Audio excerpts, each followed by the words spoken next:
Blog Talk Radio.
Renegade in for another program of the C.O.W.S.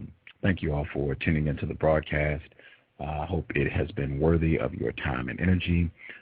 If you are not getting constructive information from this program, please invest your time and energy elsewhere. We do not want people wasting time. We have too many problems to solve. Today's broadcast, it was rescheduled. This was originally supposed to air a week ago. I am glad I postponed it. It gave me more time to study and research the book, which is fabulous. And I'm just going to intro the program by reading a portion from the book. This is actually from the introduction.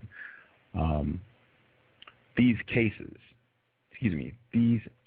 studies concern only a few of the hundreds of blacks who over 2 centuries have been exhibited in the West as ethnologically correct specimens of African humanity.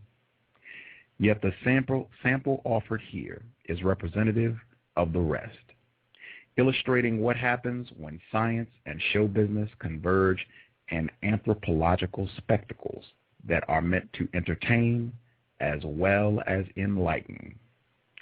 In many of these shows, fiction overrode fact because the exhibitors wanted to cash in public curiosity about human diversity. Physical and cultural differences were emphasized and exaggerated, leading spectators to believe that a singular individual or a group was representative of a whole continent of exotic beings with whom they had little in common.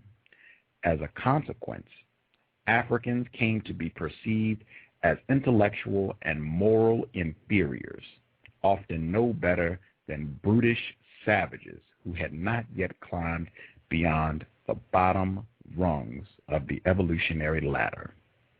Ethnological show business thus promoted and perpetuated racism, pushing whites and blacks further apart by placing them in closer proximity. Africans were put on stage in order to distance them from the rest of humanity. That is from Africans on Stage. It is a collection of different essays, and one of the co-authors actually authored the passage that I just read. He is a professor at the University of Texas, Austin, and they actually have quite a legacy on this program now. 4th professor from the University of Texas, Austin. Our guest for today's program, Professor Bernth Lindfors. Professor Lindfors, are you with us? Yes, I am. Outstanding. Thank you so much for sharing a bit of your Saturday afternoon. Really appreciate it, and really think the book that you co-authored, very important, edited and co-authored. Could you tell us a little bit about your area of expertise at the University of Texas, Austin? Well, I'm now retired, but for 33 years I taught mainly African literature in the English department at the University of Texas. This came out of my experience living and working for a time in East Africa, and then continuing my postgraduate study at the University of California, Los Angeles, where I wrote a dissertation on Nigerian fiction. So I was working mainly in the realm of printed literature, but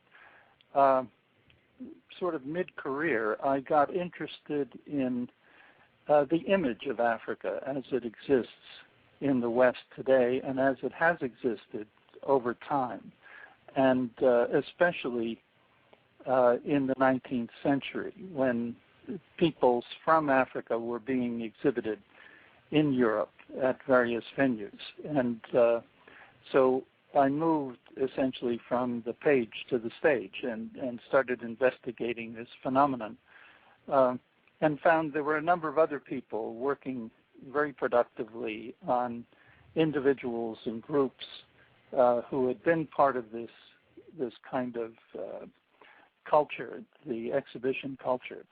And I invited them to participate in panels I set up at the African Studies Association annual meetings, panels on African show business.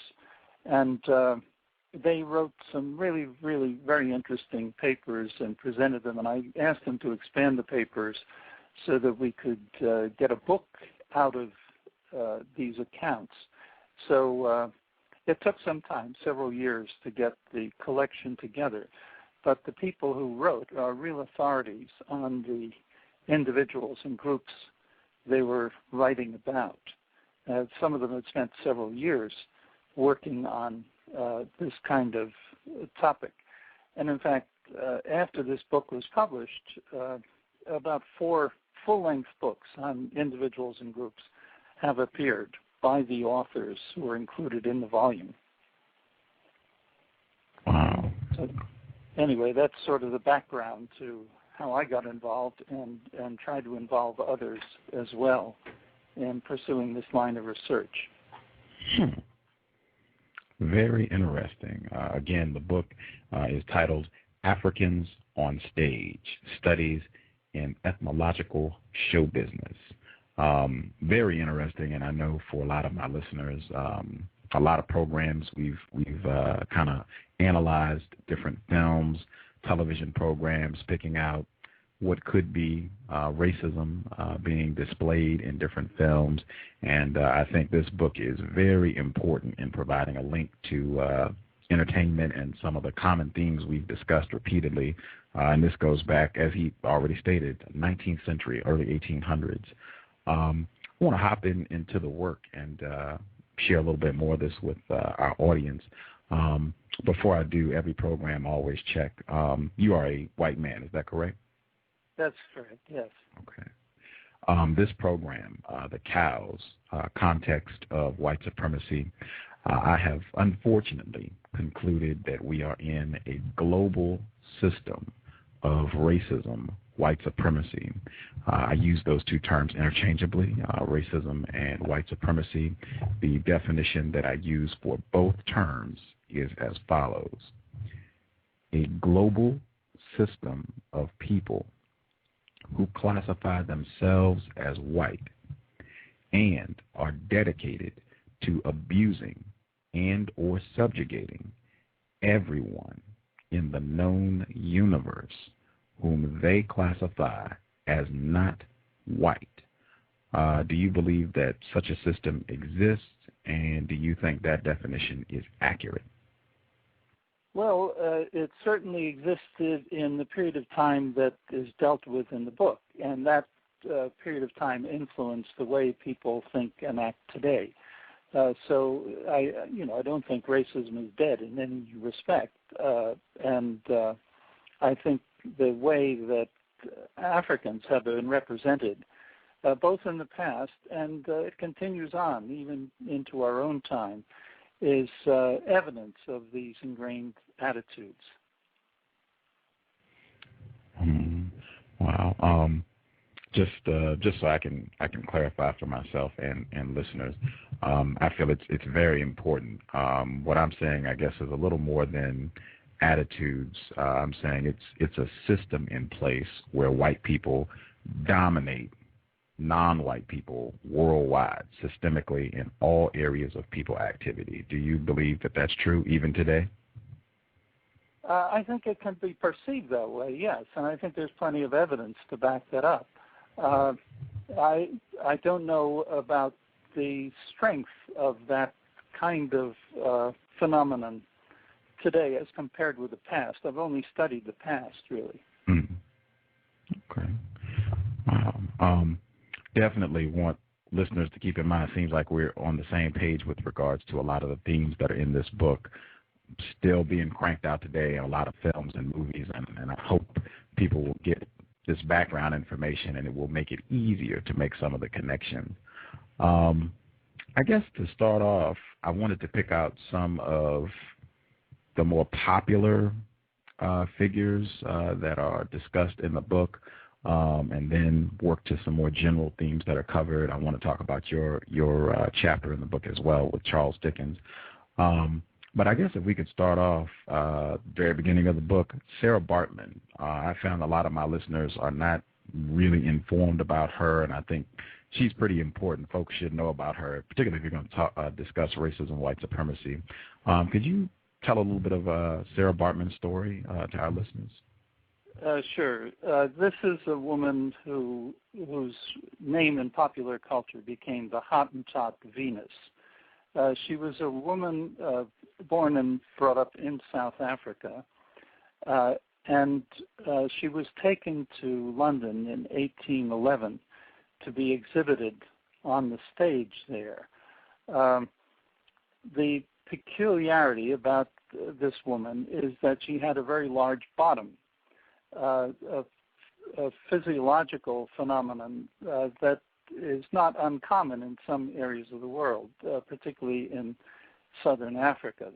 The medical name for it is steatopygia or steatopygia, and there had been some curiosity about these people, the so-called Hottentots, who are referred to today as the Khoi, their ethnological name. Because travelers' tales had emphasized certain things about them, and things about their appearance, things about their language. They were regarded sort of as missing links. In fact, in some of the earliest scientific records going back to the early classifications of human beings, they were often put in an ambiguous category between the animal world and the human world. This goes back to Linnaeus, whose great classification of human beings was the foundation of science in his time. And the idea of this unusual race of people that was circulating in the West at the time included not only references to the physical abnormality, the large rumps on some of the women, but also to their genital formation. And in fact, in the book, there's a picture from an early travel book on South Africa, which shows that the female anatomy is represented as having sort of dangling pudenda, extending halfway down their thighs to their knees. And this image of Hottentot women was carried in prints and sketches of so-called Hottentot people, not only in travel books, but in some of the scientific literature of the day. So there's some curiosity about a woman who was claimed to be a Venus, a Hottentot Venus. There was a joke in the title because Western peoples would have regarded her physique as peculiar, as unusual, that she wasn't a Venus at all in the Western sense of the term, but would have been a grotesque example of physical deformation. Anyway, Sarah Bartman was carried to Britain by a British naval surgeon and a Boer, that is a Dutch descendant, who actually had employed her as a servant in South Africa. And they thought she would be something of an attraction on the stage.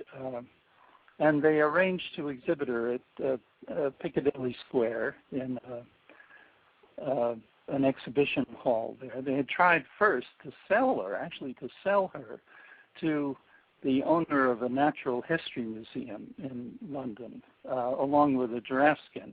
But the owner wanted no part of that. Slavery had, the slave trade had been abolished in England in 1807. Slavery as an institution didn't get abolished there until 1833, but still there was the idea that any African who set foot in Britain would be free. And this manager of the Natural History Museum wanted no part of exhibiting this woman. So it went on as a popular exhibit.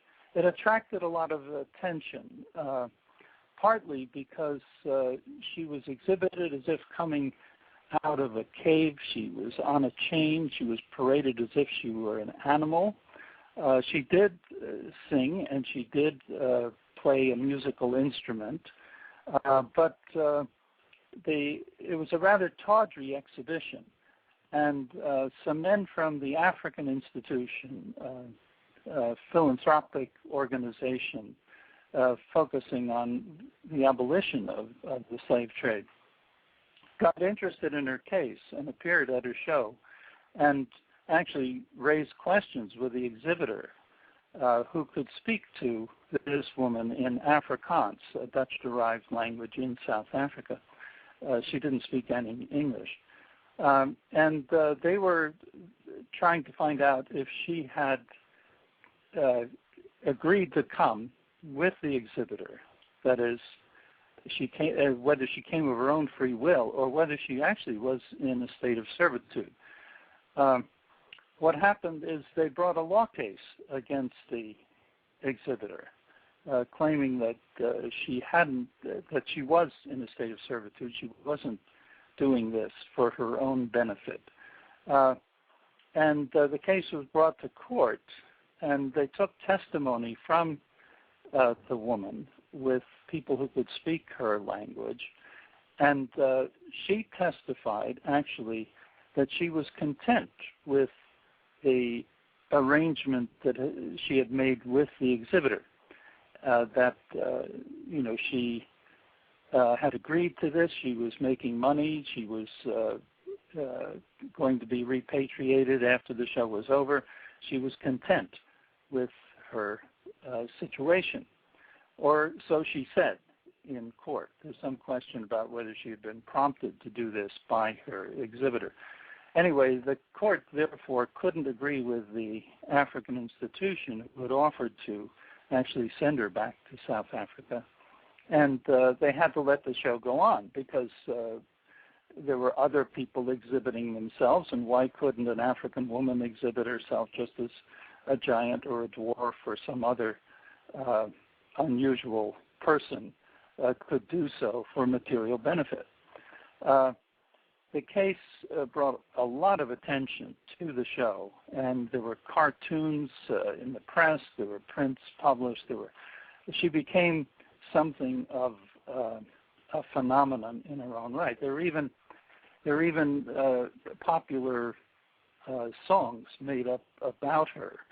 I can quote one of these, just an excerpt, so you get a sense of the kind of amusement that this phenomenon provoked in England at the time. There was a ballad that was created. It starts, "Oh, have you seen in London town its rarities to see? There is 'mongst ladies of renown a most renowned she. In Piccadilly Street so fair a mansion she has got. In golden letters written there, the Venus Hottentot. But you may ask, and well I ween, for why she tarries there, and what in her is to be seen. than other folks more rare. A rump she has, though strange it be, large as a cauldron pot, and this is why men go to see this lovely Hottentot. The ballad goes on for many other stanzas, but then they get around at the end to describing her reaction to the court case and the judge's reaction to her testimony. I don't know if you want to hear more of this kind of verse, but the upshot of the court case was that she was free to exhibit herself, and indeed did, not only in London, but went on tour in the provinces for a time. Then one loses sight of her, and she continued to live in Britain. She was even baptized in a church in Manchester. But she continued to not be in control of her own affairs. And eventually she was sold, presumably, to an exhibitor in Paris who owned a menagerie and displayed her along with other animals on the stage, and had her do her song and dance, and she attracted a lot of popular attention in Paris. Unfortunately, this was 1815. She eventually died, and when she died, her body was claimed by the leading naturalist of the day, a man named Baron Cuvier, who did an autopsy, actually was curious about her anatomical formation, actually had her painted while she was still alive by artists to illustrate books he was preparing. But he was very curious about her private parts and wrote a scientific paper about them, and arranged to have a plaster cast made of her body, which was exhibited at the Musée de l'Homme, the Museum of Mankind in Paris, until about 1982, and stood there as an example of Hottentot people. But also her brain and other parts, the sexual parts were placed in decanters. Other things, her fingernails, her hair, samples of her body were also preserved and entered the scientific literature of the day, often comparing her to animals or other lower creatures. So she became an example of the exploitation of Africa by European showmanship and European science. And indeed, she has become notorious in contemporary times, and has actually been two full books, biographies of her, published in the last few years, one of which was done by a South African woman, is called The Hottentot Venus, The Life and Death of Serki Bartman, by Rachel Holmes. Another, more recently by two American scholars, Clifton Craze and Pamela Scully. It's called Sarah Bartman and the Hottentot Venus, a ghost story and a biography. And even this year, there's been a new book edited by Deborah Willis of New York University, called Black Venus 2010. They called her Hottentot, which covers not only Sarah Bartman, but the exhibition of black bodies generally, and addresses this problem that you're concerned about, that is the perception of blacks and the way in which they have been treated in the literature and the culture, popular culture of the day. So people can go on and read those. There also has been, in fact, a novel written about her by Barbara Chase Raboud called Hottentot Venus. There's another one, a novel written in French. In other words, she's become a symbol of the exploitation of women, and especially African women, And her case, a very sad, tragic story, has entered into scholarly discourse. That's a quick summary, but there's a great deal more one can learn about her and read about her, not only in the book I edited, but in many other sources, because she's become such a symbol of a certain kind of phenomenon. Wow. Fabulous. I hope folks were paying attention. If I could request, could you give me the last book? I believe that was the one that came out in 2010. Could you give us the title and author of that book again, please? Sure. Okay. It's called Black Venus, 2010, edited by Deborah Willis, Willis, and it's published by, let's see here, Temple University Press in Philadelphia. It has many illustrations and many contributors, some of whom, the first 4 essays deal with Sarah Bartman, with the Hottentot Venus. And then there's another part that deals with her legacy in art and art history, because she's often appeared there. A third part deals with Sarah Bartman and black women as public spectacle. And the fourth part deals with iconic women in the 20th century. And there are many contributors here who have done considerable research on her and on phenomena like her in past and contemporary culture. Wow. Might want to investigate that. I might see if we can get one of the contributors to come hang out. Exactly. Or Deborah Willis is at the New York University Tisch School of the Arts, and you could contact her there. She's a former Guggenheim Fellow and a former MacArthur Fellow, and she's been working on this for quite some time. It took a while to get this book together, but she has some excellent contributions, and I think she could be very informative on this whole issue. Wow. See if we can make that happen. I want my listeners, while he was sharing the information about Sarah Bartman, Halle Berry popped in mind. Halle Berry I would connect to maybe Monsters Ball or Die Another Day when she was in James Bond, even Losing Isaiah, where she played a crack addict who lost her child to a white family. That was what popped in my mind as he was reading. I think, yes. I would want to go back and just call out a couple things before I get to some of the other folks who are mentioned in the book.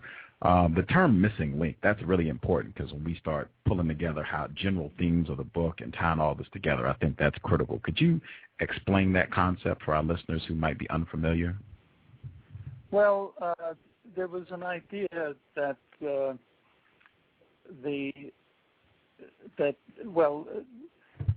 people very quickly recognized when apes and gorillas were exhibited in zoos that they had a great resemblance to human beings. We're not really very different from them in a number of respects, and it was thought that in evolution, human beings had grown out of, were a branch of the animal family that apes, gorillas, and orangutans were part of, and the gradual evolution into humanity was thought to have been accomplished by some kind of intermediate stage in which the individuals concerned were sort of halfway between human beings and animals, apes. So the notion of there being a kind of missing link, that is, this middle stage between the animal world and the human world, was what scientists were interested in discovering, if possible. So a lot of speculation was made about peoples of the world, especially Africans, because this is where the great apes came from, the gorillas, and it was thought that Africans were in this niche somewhere between fully human beings and creatures in the wild. So that's where the notion of the missing link between human beings and apes came from. Wow, that is a consistent theme. Pops up in this book a lot, and I think anyone you start studying racism, white supremacy, this missing link idea pops up all over the place in connecting black people. Even President Obama depicted last year in the New York Post. Yeah, right, and all those posters of the Tea Party. Yes, very consistent theme. I hope people, Africans on stage, will help you connect a lot of dots in the system of racism, white supremacy, I believe. I did want to get out, I guess, just throwing this out for listeners. You can think about it. Make sure they caught this because this is important. Sarah Bartman, known as Hottentot Venus, she was on display in Europe in the early 19th century, 1810. When she died, white people made a cast of her body, which was kept on display in Paris until 1982. Necrophilia, that term has come up on this program a few times. I mean, whoa. And I believe there was even some resistance to removing the case. Is that accurate, when people were complaining and maybe saying this isn't a correct thing to do, and the people, I guess the white people who had this on display, didn't want to take it down? That's right. Okay. Yeah, well, the scientific community objected, and they wanted to keep the display going, but it was actually a group of Africans in Paris and feminists who got the thing taken off the stage. And to complete the story, actually, what happened more recently is that her remains were repatriated to South Africa and given a dignified burial there. And in fact, this was partly through the intervention of Nelson Mandela, who spoke to the president of France and said, this is a disgrace. We want this woman to be properly honored, and we want her remains to be returned to South Africa. And when they were returned, it was a national case. The then president of South Africa, Govan Mbeki, actually presided over the funeral, and she was buried with great dignity at a site in South Africa that's thought to be near where she was born.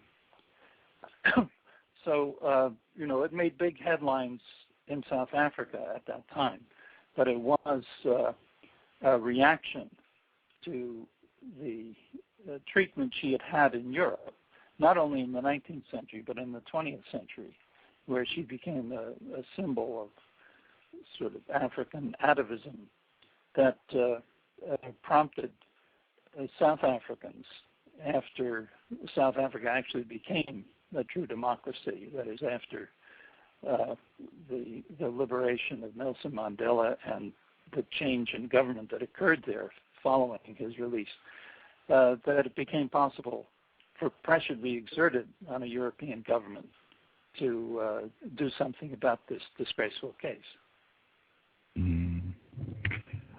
Again, privilege to have our guest for today's program, Professor Bernth Lindfors, co-author of Africans on Stage. We want to pick out one of the other popular figures in the book. This is probably the only person in the book that I knew quite a bit of information about before I read the book, and that is Adefingwa. But again, I found most of my listeners very uninformed about the life and times of Adefingwa. Could you kind of break down his story, what happened to him? Sure. He was actually a pygmy who was brought to the United States in 1904 to participate in an exhibition at the World's Fair in St. Louis. A group of about a dozen of these small people were brought over to represent a distinct African culture. And what happened was this particular individual in the group was later taken to New York City and exhibited at the Bronx Zoo in a monkey cage with a monkey. And this was objected to, especially by the clergy, black clergy in New York. And eventually he was released and was sent to a trade school to train for an occupation. But eventually he,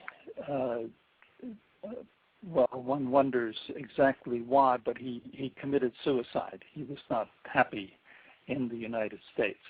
But again, it's an aspect of the exhibition trade and the use of African peoples as representing the animal world that became notorious. And this is the early 20th century.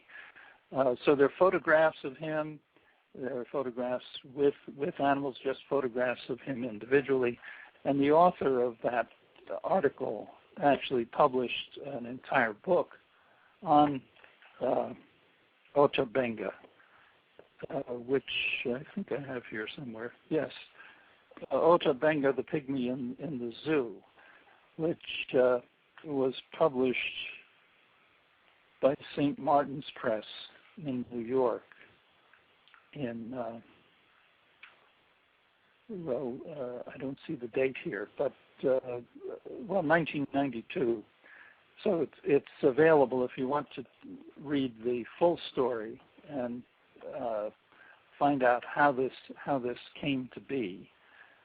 The story of this exhibition trade, you see, involves not just the so-called performers, the Africans who were brought up, but the showmen, the entrepreneurs, the people who were bringing these people around, showing them off, and earning the money that came from such exhibitions.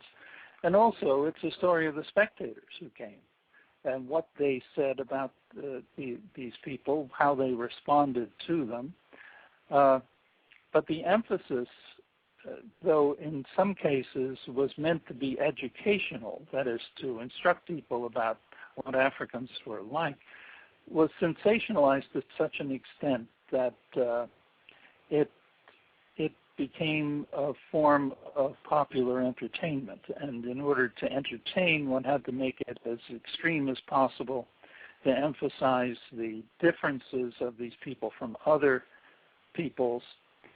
So by bringing Africans closer to Westerners, to Europeans and Americans, they were actually distancing Africans from them. We're showing these people, and as a consequence, we're leading people to suspect that they were different from Western peoples.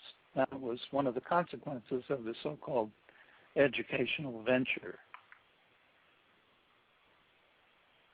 But the Otabenga story has been told in full in this book by Harvey Blume, B-L-U-M-E. Wow.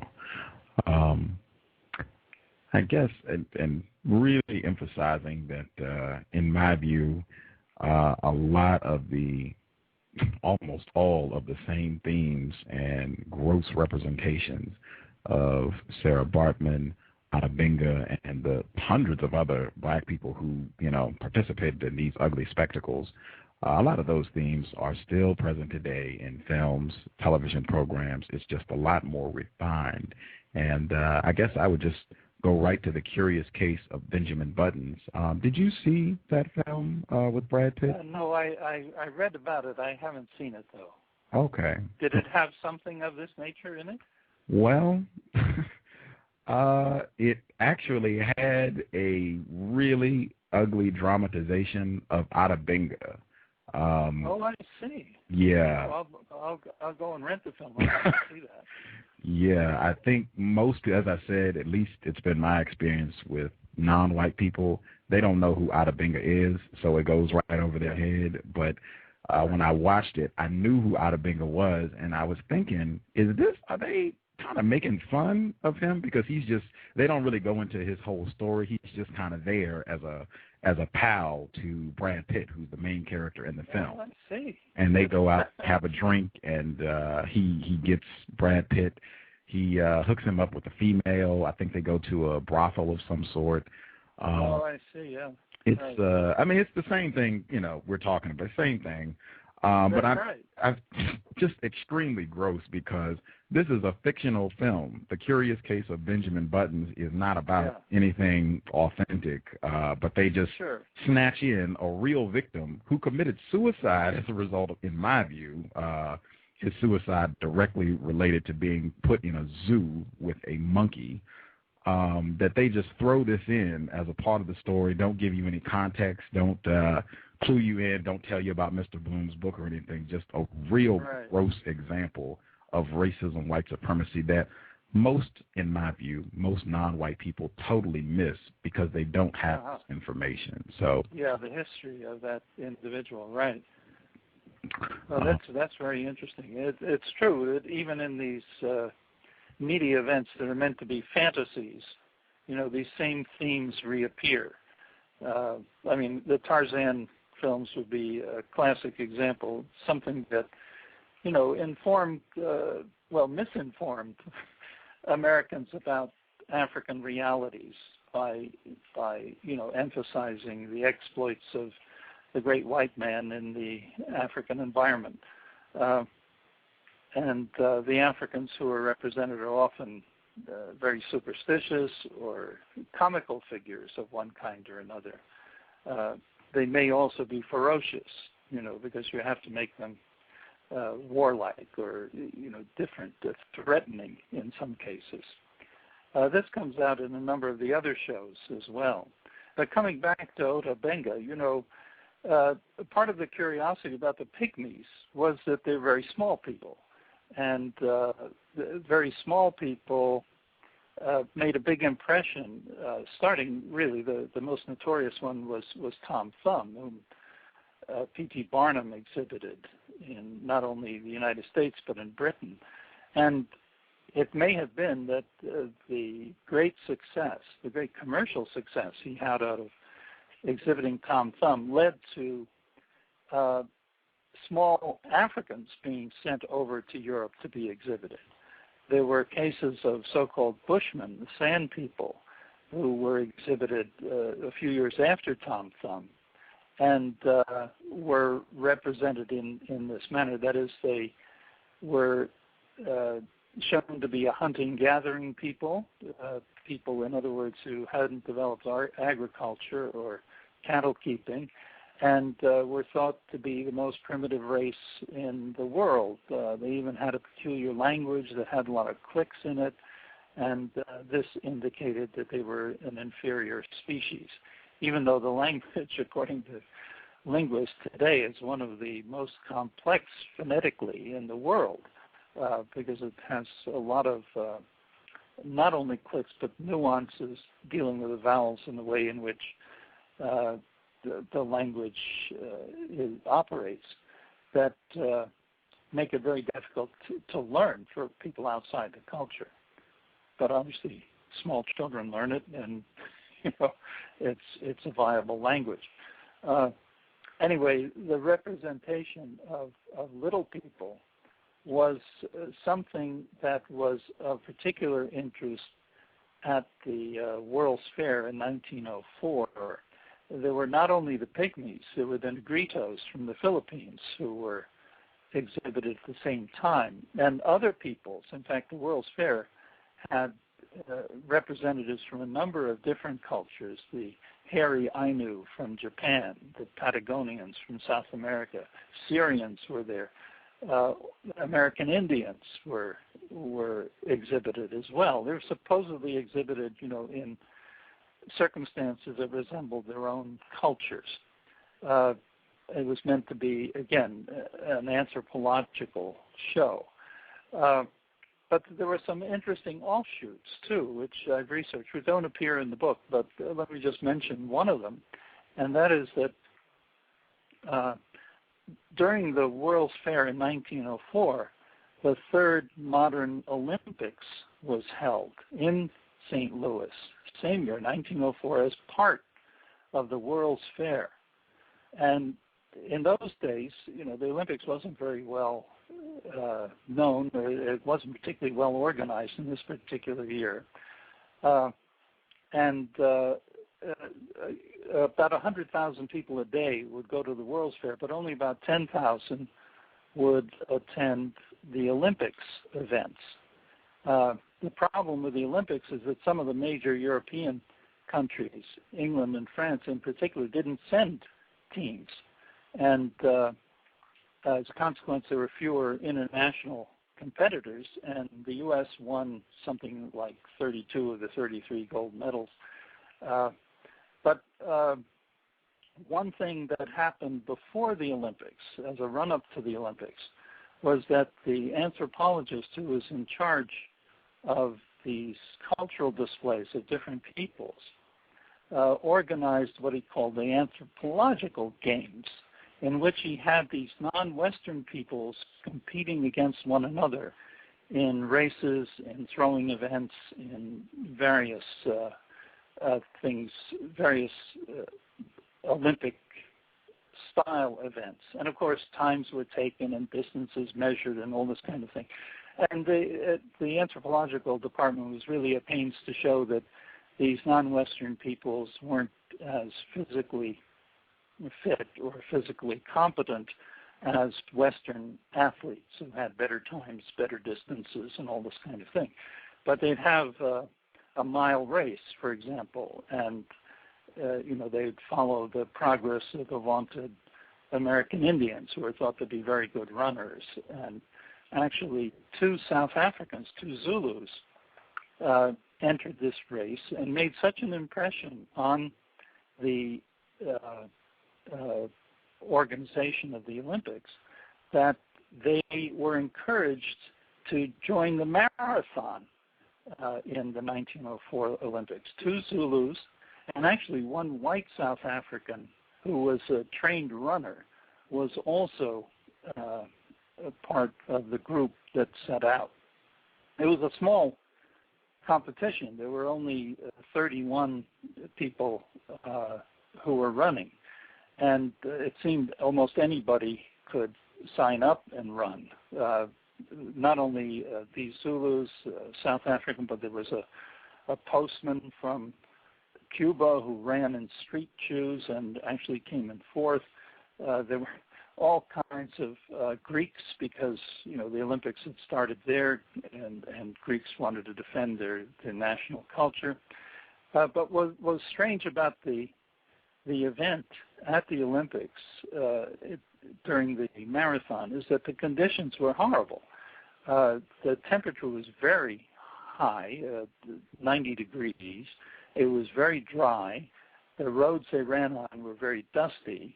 And they were preceded by motor vehicles, by bicycles, by dust being thrown up from these vehicles on the runners as they were trying to negotiate this 26 miles.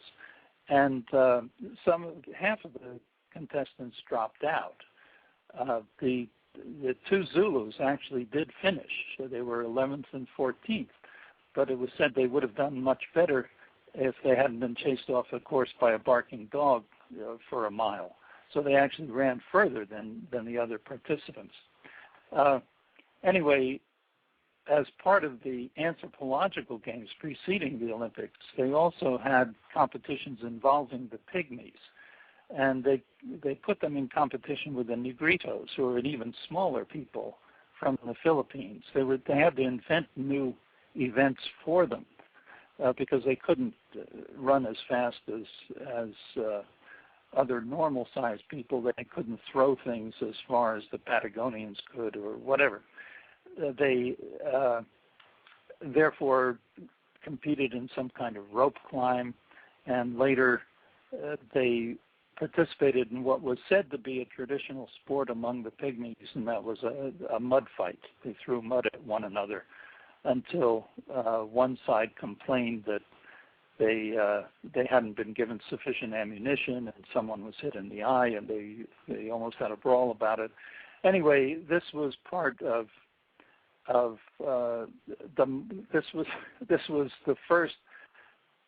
these were the first African participants in the Olympics. The white South African actually dropped out halfway through the race, and a number of others did as well because they were suffering from ingesting all this dirt and dust from the vehicles ahead of them.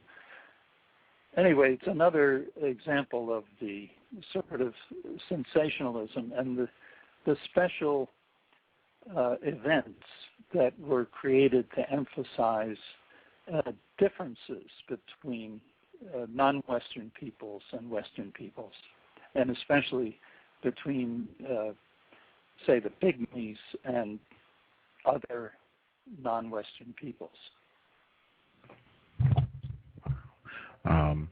Just make sure that my audience and myself were clear. Would it be correct to substitute white for Western? So these spectacles to show the difference between white people and non-white people? I think, yeah, that would be true the period we're talking about, because most of the nations that participated didn't have the kind of cultural mix that one has today, where, for example, among the soccer teams, one finds black players now, performing for the Netherlands or for Sweden or for France or whatever. They're part of the citizenship there. But back in the 19th century, these would have been white teams, yes, from Europe and from America, for that matter. Wow. I believe 909, gentleman, he called in yesterday's program. I think that even that Western being identified with white, I think even that continues. I think he pointed out from the World Cup that a lot of the grumblings about the French team was that the unruly black players on the team didn't really represent France. I don't know. I think that could be a consistent theme as well. Well, the soccer world is really rather an unusual one in Europe. I mean, there's such a fanaticism about it that one thing that happens, there's been a lot of hooliganism, as you may be aware, that fans go and they drink and they get rowdy even before matches are played, and they disrupt things in cities. And they've had to create, rules against certain fans, say from England, going to parts of Europe because they're thought to be dangerous and lawbreakers and all the rest. But one thing that happens in England, for example, with black players, is that some fans will make animal noises, like ape sounds, or throw bananas on the field. I mean, things that these are, racial insults, even though the players may be admired for their skills. And this won't be the entire, population of the stands, but it's enough of a phenomenon that they've had to try to police this kind of action in some of the stadiums and eject members of the public who are doing this kind of thing. Mm. So the lingering notion. I mean, the idea of playing upon this notion of the bestiality of Africans, of black people generally, is still out there in the air in the sports world. Wow. I guess your chapter, because you touched on how early in your academic career you were more focused on literature and you switched from the page to the stage. You said your chapter in the book kind of conjoins the two. Can you inform our listeners a little bit about your specific chapter in the book, Charles Dickens and the Zulus? Yes. What happened in 1853 is that a troop of Zulus were transported to Europe to perform on the stage what was said to be a typical day in Zulu life. This was a very busy day because it involved a wedding, a big feast, a military encounter, all kinds of strange things. A witch doctor smelling out a witch, trying to determine who in the community had created a crime. In other words, it was meant to represent all kinds of African customs. The performers who went there were recruited by a businessman, a fellow who owned a department store in one of the cities in South Africa, and who had a son who spoke Zulu, and the son gave a lecture about Zulu culture before the exhibition. But this was a dynamic stage show. This involved singing and dancing and, actions acted out. It wasn't just the exhibition of a person standing still or doing a few small things. It actually was it could be called the first South African musical to hit London. And it began to attract a lot of attention because these actors were really quite good at what they did. That is, they were very entertaining. People hadn't seen this kind of thing or heard this kind of music before. And one of the people who was attracted to the show was Charles Dickens, the most popular author in Britain at the time. And Dickens was busy not only writing novels, but editing a cultural journal called Household Words, in which, after seeing the show, he published an article on this Zulu musical called The Noble Savage, his argument being that these people aren't noble at all. He was puncturing a romantic myth of the noble savage, and that he thought, in his own words, that they ought to be, quote, civilized off the face of the earth. In other words, he was recommending cultural genocide. He was suggesting that the Zulus were not civilized enough, weren't acculturated enough, weren't human enough to continue to exist in the manner that they exhibited in this show. The essay isn't often cited by Dickens scholars, partly because of the embarrassing racial views it exhibits.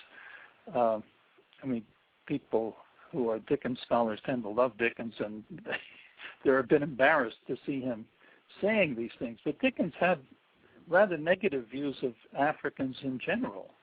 In one of his essays, he says that, between civilized Europeans and barbaric Africans, there was a great gulf set. And indeed, in one of his novels, Bleak House, he has a character, a white woman in Britain, Mrs. Jellyby, who devotes all her time to trying to assist the poor natives in a place called Borio Bulaga, and ignores her own children who are starving. Dickens regarded this as telescopic philanthropy. That is, you're so enamored of doing some help for the unfortunate abroad that you ignore problems at home. Anyway, Dickens saw these people. He was influenced to some extent by the lecture he heard about them. And the lecture was full of information that the entrepreneur's son had gathered from published sources about the Zulu, sources which were written by travelers or people who had a stake in representing them in a particular light. The Zulus were known as a warlike people. They had a famous chief, Shaka, who actually instilled military discipline on his troops and terrorized neighboring ethnic groups. incorporating them under the name Zulu. So he built a big Zulu empire. And the feats of the Zulus on the battlefield were very well known in Europe because the Zulus were coming into collision with European settlers, British and even earlier Dutch, who had come to South Africa and were attempting to set up farms and ranches in territory that the Zulus claimed. So there were often wars. In fact, one war lasted about 70 years. It was called the Zulu Wars between the Dutch and the encroaching Zulus.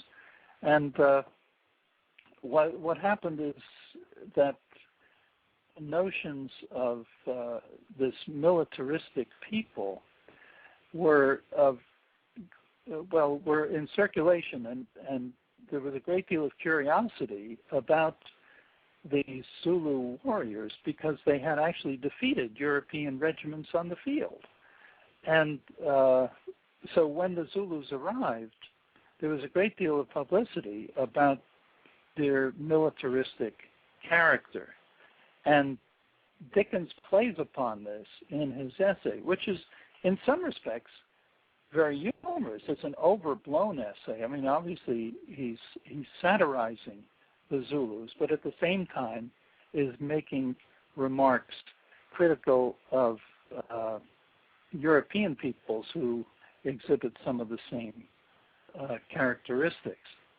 Let me just quote the beginning of his essay because you can get a sense of his take, the position he's going to adopt through the whole essay. He says, "To come to the point at once, I beg to say that I have not the least belief in the noble savage. I consider him a prodigious nuisance and an enormous superstition. His calling rum firewater and me a paleface wholly fail to reconcile me to him. I don't care what he calls me. I call him a savage, and I call a savage something highly desirable to be civilized off the face of the earth. I think a mere gent, which I take to be the lowest form of civilization, better than a howling, whistling, clucking, stamping, jumping, tearing savage. It is all one to me whether he sticks a fishbone through his visage, or bits of trees through the lobes of his ears, or birds' feathers in his head, whether he flattens his hair between two boards, or spreads his nose over the breadth of his face, or drags his lower lip down by great weights, or blackens his teeth, or knocks them out, or paints one cheek red and another blue, or tattoos himself, or oils himself, or rubs his body with fat, or crimps it with knives, yielding to whichsoever of these agreeable eccentricities, he is a savage, cruel, false, thievish, murderous, addicted more to grease, entrails, and beastly customs, a wild animal with a questionable gift of boasting, a conceited, tiresome, bloodthirsty, monotonous humbug." Well, that's just the beginning. From there, he goes on and describes some of their characteristics and especially concentrates on their so-called militaristic characteristics. He regards them as a bloodthirsty group. Let's see if I can locate here's his description of war among the Zulus.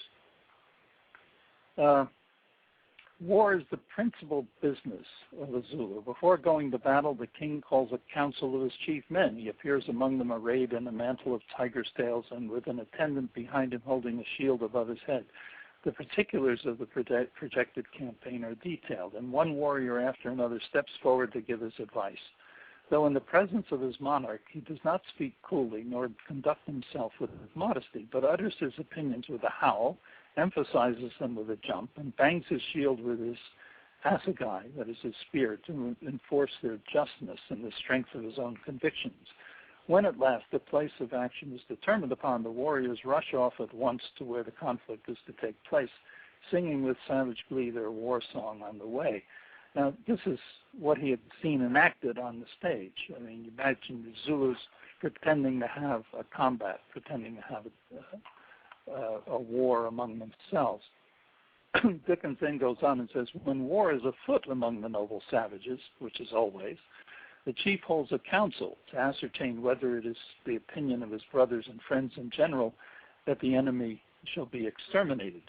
On this occasion, after the performance of an Beuza, or war song, which is exactly like the other songs, the chief makes a speech to his brothers and friends and arranged in single file.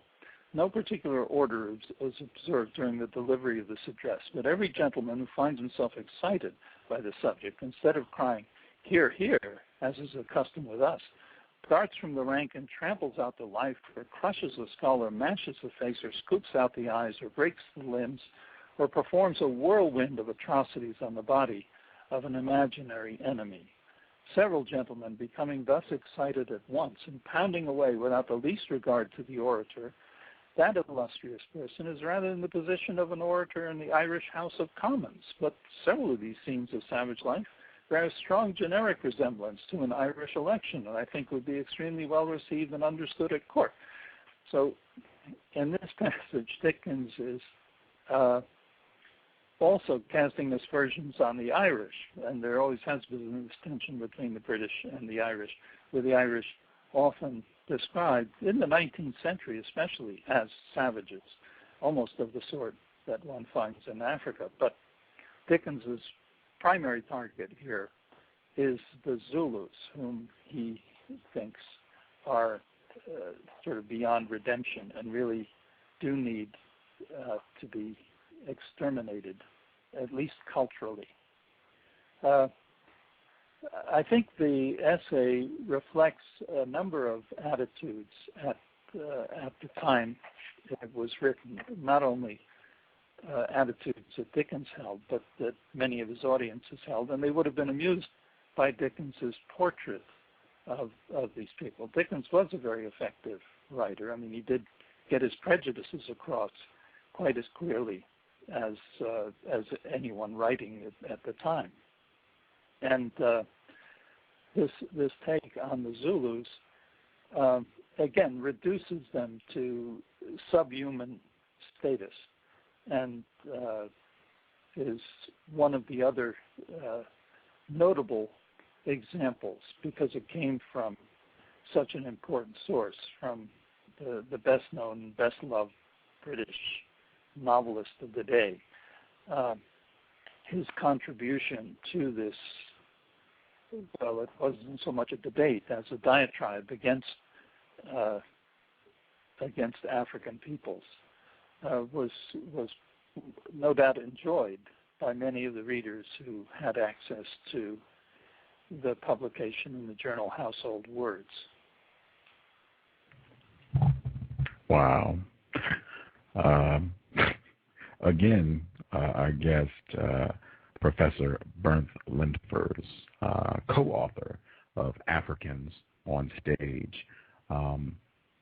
Yeah, I guess keep that in mind, that passage. You know, I know I was required to read Great Expectations. I know a lot of folks, Dickens required reading. Just keep that in mind.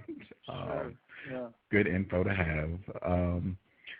I guess. But this phenomenon about the Zulus continued, because in 1879, a British regiment in South Africa was defeated by the Zulus in a battle in which 800 British soldiers were killed, and this created great wonder in Europe. Why was a modern military using guns overcome by so-called savages using spears? Well, the answer to that is that the British were greatly outnumbered. There were thousands of Zulus, and they came on these men who were using arms that had to be laboriously reloaded. They didn't have repeating rifles at the time. So they were just overwhelmed, and they were all killed. As a consequence, the British sent out an expedition to defeat the Zulus, to also imprison their king, whom they took actually to London, and he consorted with Queen Victoria in quite civilized circumstances. But the Zulus were deprived of a monarch. Their king was part of the defeat of Zulu culture. But during this time, in another essay in this book, which deals with a very unusual entrepreneur, a man named Hunt, who organized exhibitions of Africans at a place called the Royal Aquarium in London. He brought over Zulu performers shortly after this battle, and something like 100,000 people turned up at the docks to see them unload, to see them, come on shore. There was so much curiosity about them, and he displayed them and had them run through a show of this kind, and they became sensations. Now, this caught on so well, in fact, in the circus world of the day, that you couldn't have a circus troupe without its Zulus. So, where did the circus people get them? Well, where they got them were from the docks at Liverpool or Dublin or other places where there are indigenous black British residents, the laborers who were working and could be employed as Zulus because they were black. They could dress them up as Zulus, pretend they were Zulus, and tell them not to say a word in the English language, but pretend to be a savage. And this way, show business continued. This entered the American circus world as well, because you had to have Zulus in the circus, and where did you get them? Well, one way they were incorporated in some circuses was that they had some of the big circuses had a sideshow where freaks were exhibited, and this is where some Africans turned up too. But the sideshow had a band. There was music played at the sideshow, and the band was usually a black band recruited from New Orleans or some other place during the summer months, who could tour with the circus, and the members of the band could earn extra money if they appeared in the major spectacles as Zulus. And in fact, there was a voucher they were given at the time, which was called the Zulu ticket. If you got a Zulu ticket, you were entitled to more pay because you performed not just as a musician, but as a Zulu. So you had this tradition of inauthenticity entering circus culture. In other words, non-Africans, non-Zulus were recruited and performed as savages. People who had no experience of African culture, didn't know anything about Zulus, really, were just told to act in a wild manner. Now, you think, this thing would die out after a while, but about 10 years ago, Barnum and Bailey Circus came to Austin, where I live, and I went there. I think I took the grandchildren there. And they had, they had two African acts. And I still have the program from that show. One act was supposedly of a Moroccan fellow who wrestled alligators. And he was presented as if he had come from Africa. Let me just read the way this is presented in the program. The jungles of Africa come alive as the arena fills with exotic creatures from this mysterious land: elephants, zebras, camels, and slithering pythons. Exquisite jungle princesses slink into view, snaking their way through the uncivilized territory. Out of the mist, a lone figure emerges, a man of mystery, his past cloaked in myth, a man with the grace of a panther, the keen eye of an eagle, the strength of the mightiest lion, and a name to stand with Samson and Hercules. The name is Tahar. Well, Tahar had an American accent, and his act consisted of wrestling with very much smaller alligators than were portrayed in the bills outside the hall where the exhibition was held, where the circus was performing. And, he would open the jaws of the alligator and stick his head inside and make various remarks, but quite clearly this was also a bogus African. The other African group were about a dozen young male Zulus, all dressed up in Zulu garb, and they put on a display of their dancing, which included a lot to do with spears and high kicks and all kinds of things. But in the program, here's what it says: from the remote reaches of the jungle come 16 Zulu warriors, Bantu people from the Natal province, who captivate the audience with a fantastic display of tribal dancing, fire-eating, flame-blowing. Dressed in native garments and wearing beaded necklaces and headdresses, they perform an astonishing tribal war dance. Now, Natal in South Africa doesn't have any jungles. I mean, the jungles in Africa are elsewhere. This is quite a temperate climate. If you watch any of the World Cup, you would have seen what the parts of South Africa look like. But the Zulus have to be presented as if coming from, the kind of territory that Tarzan inhabited. And the young dancers, were probably trained in a dance hall in Johannesburg or something. They probably all spoke good English. But the publicity about them has to stress this kind of thing. Here's another excerpt from the program. It is a ritual, a sacred ceremony practiced by a proud nation of warriors from a land shrouded in mystery. To the rhythmic pounding of tribal drums, the Amabutu Zulu warriors begin their dance. Wearing ancient symbols of victory, they dance for courage and for inspiration, drawing strength in time of need and in time of war. In chants passed down from old to young, from generation to generation, they sing of a culture rarely witnessed in the Western world. Well, just from that excerpt, you can see that Dickens is still alive today. I mean, that kind of misrepresentation of the Zulus. Now, the Zulus are good dancers, and they may have been doing, traditional Zulu dances. I mean, there are schools that train you in that kind of thing for the tourist culture in South Africa. But to totally misrepresent the kind of land they come from, shrouded in mystery, good heavens, it's been known since, the end of the 16th century to Europe.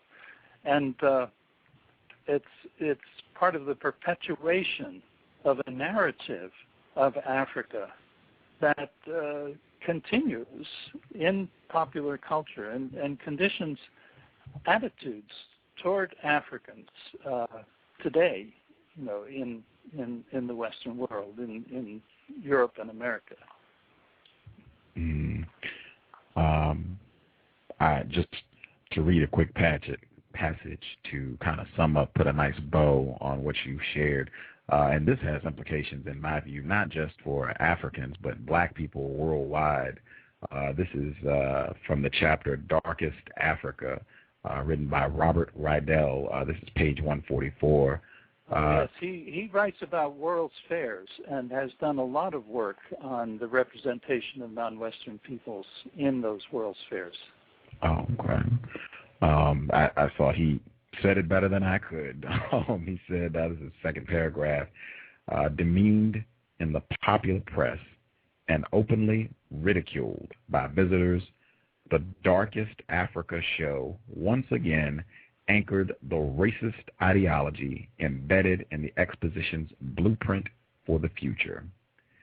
Anthropologized as savages, Africans on display at America's Victorian-era fairs helped cement Herrenfolk ideas about race and democracy that in post-Civil War America had reunited white Americans by debasing African Americans.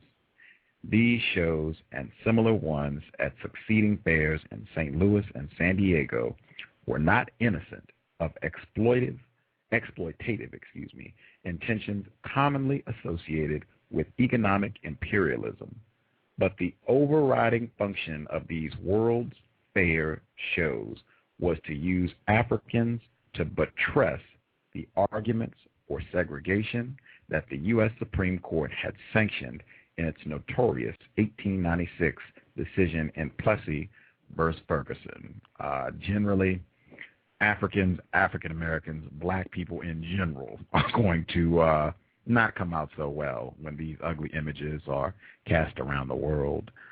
I guess I wanted to inquire, at least to me, just looking at the language of the book and many, it's often very explicit. Sometimes it's not that explicit. There seems to be a hypersexualization accompanying a lot of these exhibits, and it seems to me it's throughout the book. Looking at some of the pictures, the pyramid of the homie women, very sexualized. Even the chapter by Mr. Earlman, Spectral Lust, I believe. The quote is from the gentleman's name is Cormier. I want to turn to the exact page. It's 144. The pornography of empire. It just seems hypersexualized to me. If I'm incorrect, please correct me. But could you kind of share your views on that? No, I think that's very true because in a number of these shows, the African women or the women purported to be African would be topless. And that was shocking enough in some of these displays. But I think the eroticization of the performance, was part of it, part of that kind of cultural thrust. So, yeah, African bodies on display. I mean, the book we mentioned earlier, Black Venus 2010, picks up on a lot of these issues, the use of the body. And also the first essay in the book by Strother, which talks about the Hottentot Venus, goes through the whole history of the Hottentot body as presented in science and popular culture of the day. But I think that's very true. I think you've noticed something that is visible in the record of these performances. Wow, this is from that first essay in the book, Z.S. Strother. And he's just quoting one of the anecdotes from Sarah Bartman. Having glided closely, or this is a white person, I guess they're being a voyeur in an area of Africa. Having glided softly between the tree and bushes, I got close to the bank without being perceived and found them all swimming. When I had surveyed these female bathers at my leisure, I soon put an end to their sport by firing my gun, upon which they all plunged in the water, leaving nothing above but the points of their noses. I then seated myself on their clothes, which were heaped together, where I took a pleasure in jeering them and shewing them their small aprons, one after the other, invited them to come for them. I mean, what? Just the gun, phallic symbol. Can you kind of, because I mean, there seems to be a real voyeuristic aspect to this of watching people, and it's not just innocently watching. It seems like there's a level of exploitative watching amongst the white people and the black folks, Africans on stage. Can you comment on that? Yeah, well, I think that's certainly true, and also, the fact that it's South Africa and a country that for centuries, had a rather conflicted relationship between whites and blacks, yet a country in which there was a very large mulatto population that grew up as a consequence of close interaction between whites and blacks. That kind of thing, I think, is present, not only in the past, but in contemporary South Africa as well. A sort of love-hate relationship, a relationship between superiors and inferiors, that is, people who are in power and people who lack power.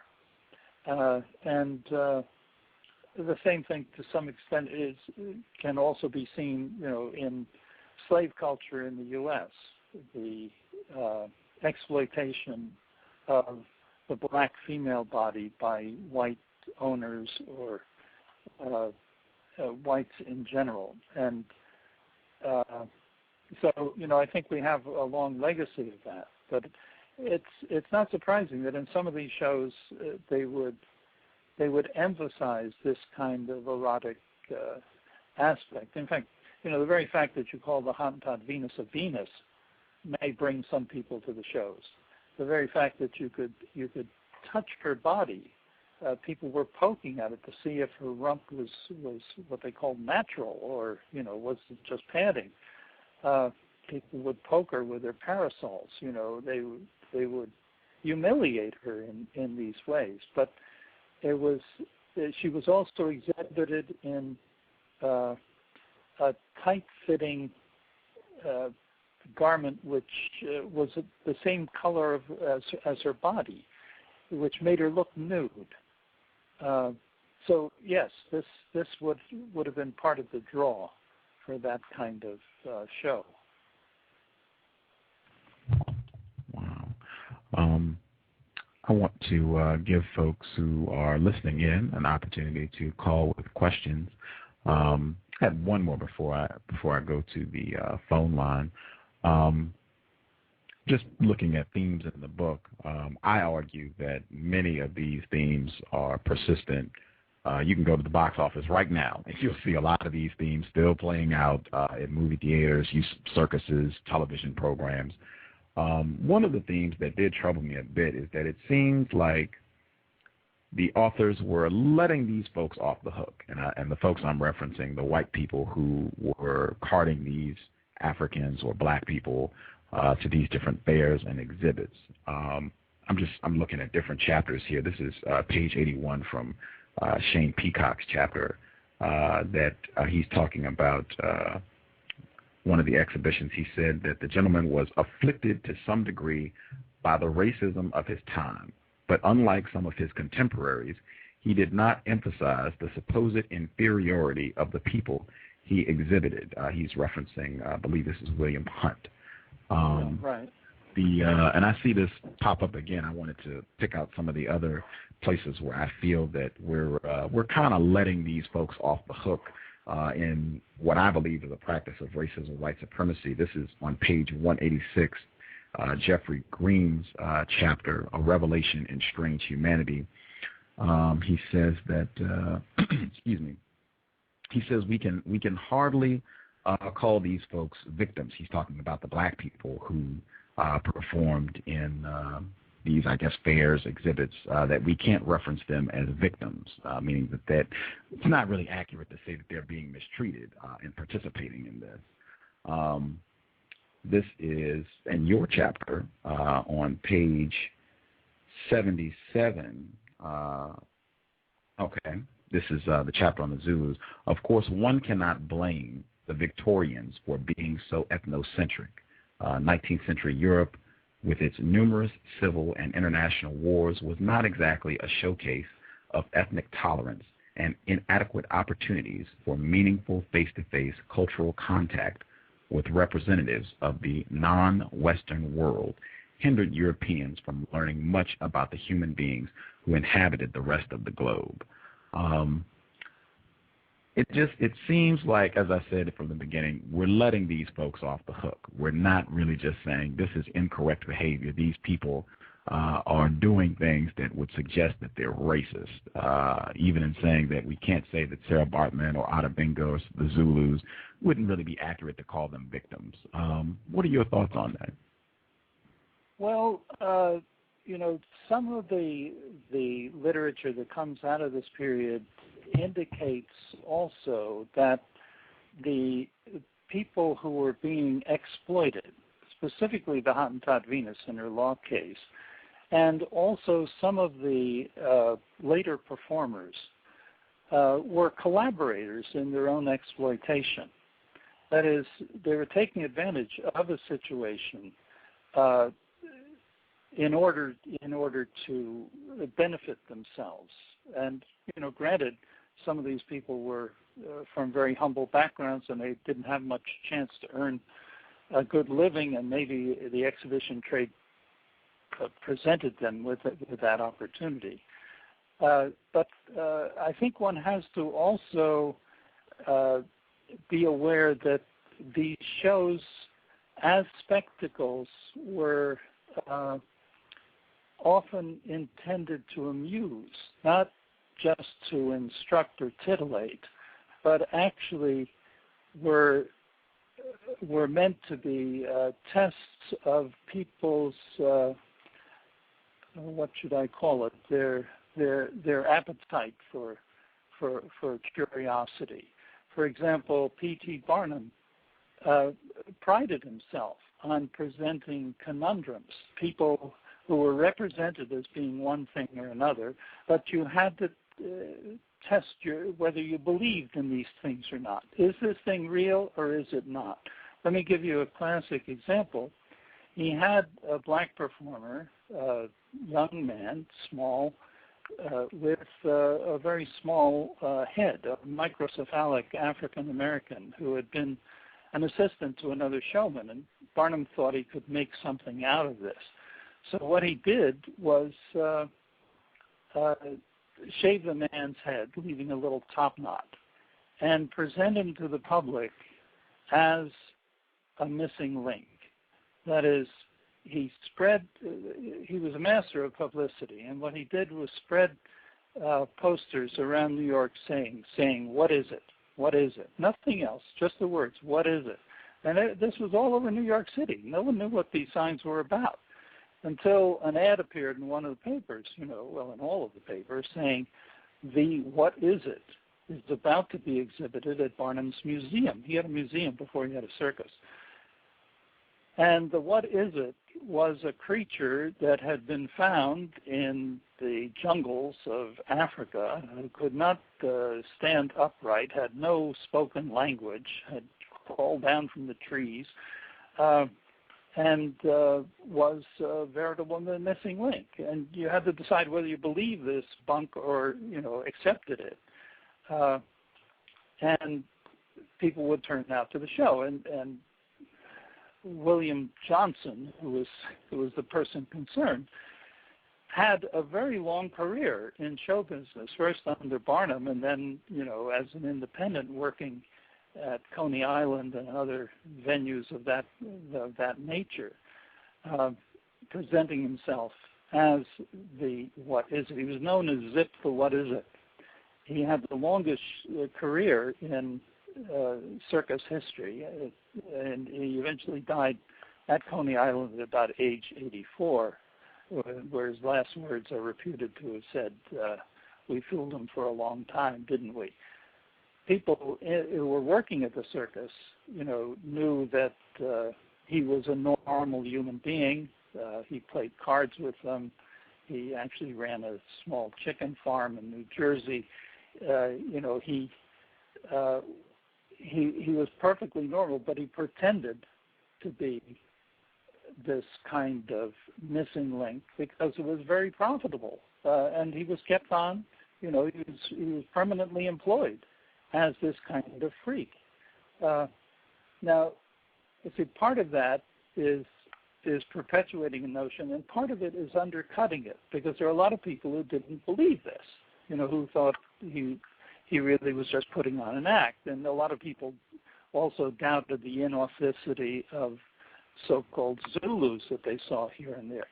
You had to make up your mind, whether this was really an African or was it someone pretending to be an African. And so there was this element of teasing the public with this kind of display. It was Barnum, is famous for his remark that you can fool people quite easily. That people are taken in. People like to be humbugged, as he said. And actually, his whole career was built on this presentation of sort of ambiguous figures, people who were presented in one way, but you could doubt whether they really are what Barnum was calling them. Another example, one could look at the Zulus not the Zulus, the Pygmies at the St. Louis World's Fair, who were paraded through the the World's Fair, as all the peoples were. They'd have an ethnic parade, as just as you do at Disney World today, where you have the performers parade. And the pygmies, who were, as he presented, reputed to be cannibals and had filed teeth, would sometimes, run off to the side where the crowds were and grab some little girl and pretend that he was going to eat her arm or something like this. It was part of the show. It was making fun of the stereotype. In other words, undercutting through their performance some of the notions that they themselves were projecting by being part of this kind of spectacle. So there's this kind of play between the performers and the spectators, which often becomes a humorous phenomenon, an aspect of comedy that's built into this show. And the performers themselves, although one could say they're collaborating in their own exploitation, may have enjoyed putting the public on, that is, pretending to be what they were not. And so I think this has to enter into it too. And if one is examining the motives of some of the entrepreneurs, there were people who thought they were doing some good by bringing unknown people to the attention of Americans or Europeans.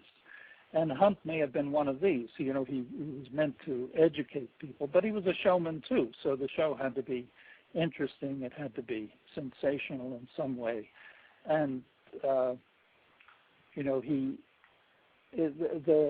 exhibition of the singers too that Ehrlman talks about in the book, where they come out dressed in African dress, in one act, and then come out dressed in Western dress in the next act.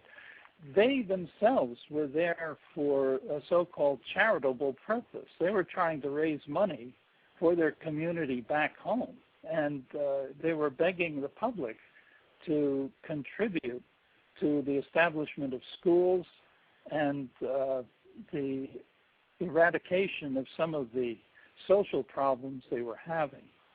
So it may be that some of these shows, so the last one in particular in the book, the one about Baines Bushman, the organizer of that also wanted to help the local community by making money through these exhibitions. So there may have been some genuine philanthropic purpose behind some of the shows. I don't think you can dismiss all the entrepreneurs, in one breath, because some of them were sharing the proceeds and actually were aiming the show at the betterment of conditions of life for Africans. So it's a more complicated picture than it may appear at first. And though you say, we may be letting these people off the hook, some of them may be more advanced in their thinking than the audiences that they were trying to exploit or expose to foreign cultures.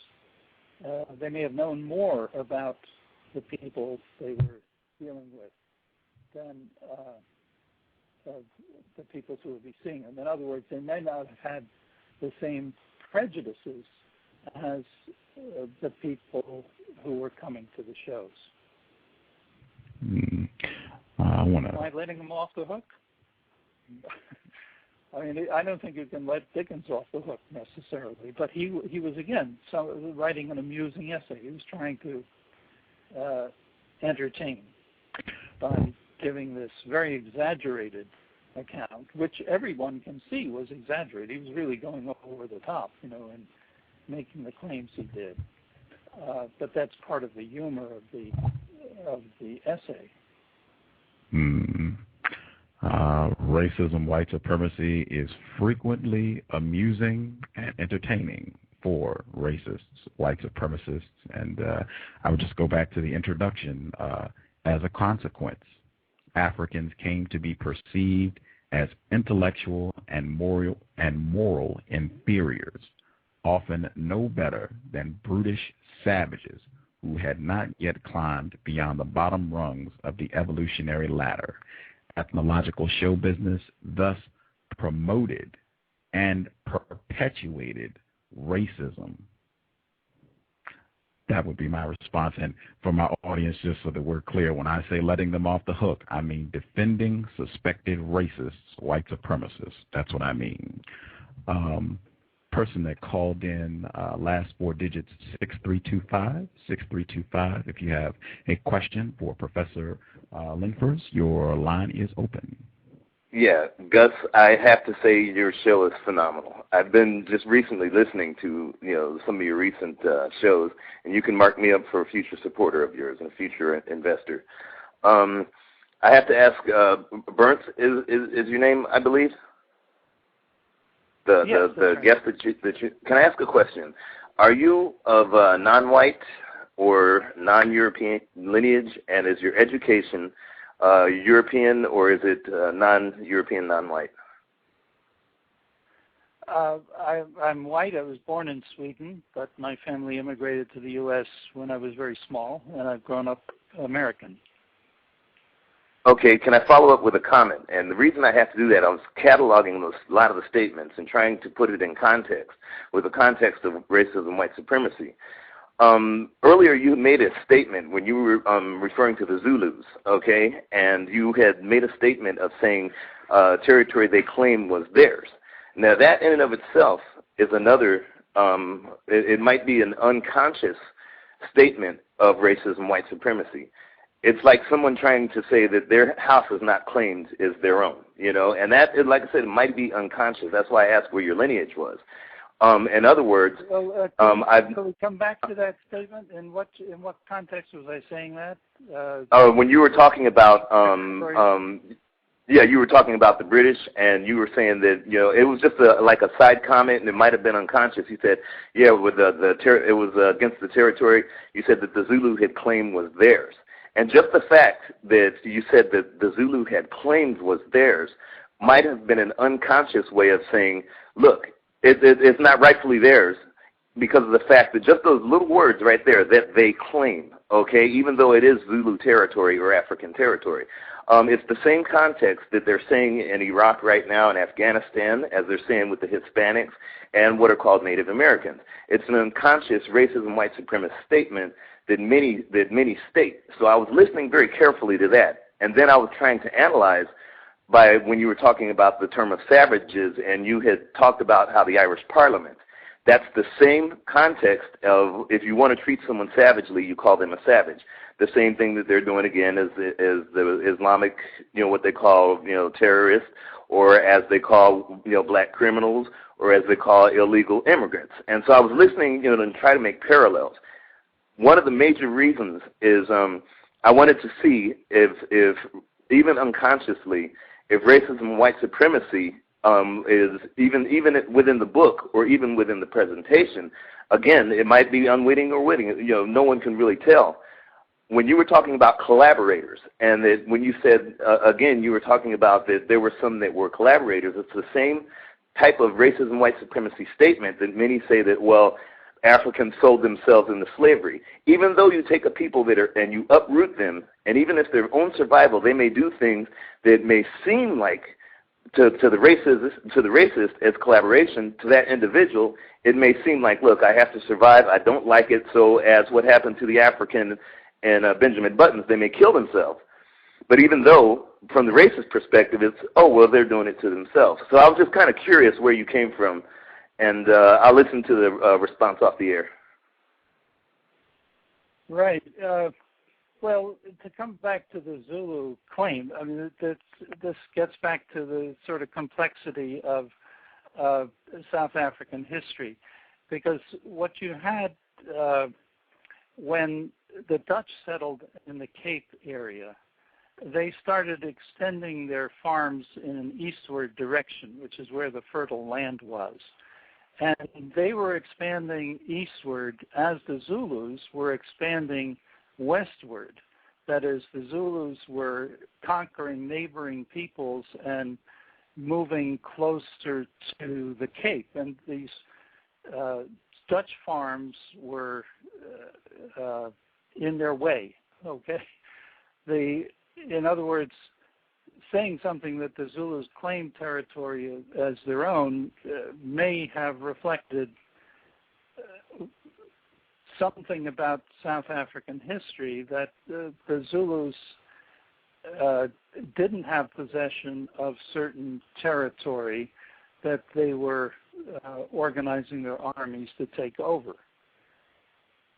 In other words, it's not necessarily an accurate statement, or one that is different from the historical circumstances that existed at a particular time in South Africa.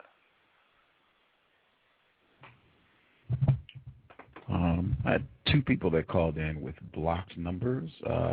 First person that called in with a blocked number. If you have a question, your line is open. Can I be heard? Yes, ma'am. Hello, this is 818. I'd like to say hi to your guest and thank you for being on the show. I find it informative. I wanted to know from your studies, other than the Zulu women or the Hottentot, are you aware of any other African or black women that have also been exploited or used, paraded around in this manner for the entertainment of white people? And I also would like to know, why do you think that white people, I mean, I still see it in the media today, but why do you think it is that this is something that, to me as a black female, it just seems like they can't let go of doing it, like it's some sort of weird obsession. And I just wondered, from your studies, do you have any insight as to what drives them to do this? Well, let me cite two examples from later exhibitions. In the early 20th century, there were Amazons from Dahomey exhibited in Europe, not only in Britain, but the shows would tend to go on to the continent as well. So these troops were in circulation. Now, the thing that was interesting about the Amazons was that they were military women. This group of people actually had regiments of women soldiers. And so this attracted some attention to them. But if you saw the posters for the show, you'd see a very beautiful, voluptuous woman, holding a spear or something of this kind. So there was a sexual dimension, a sexual draw that might bring you to the exhibition, even if, you're just basically curious to see women warriors.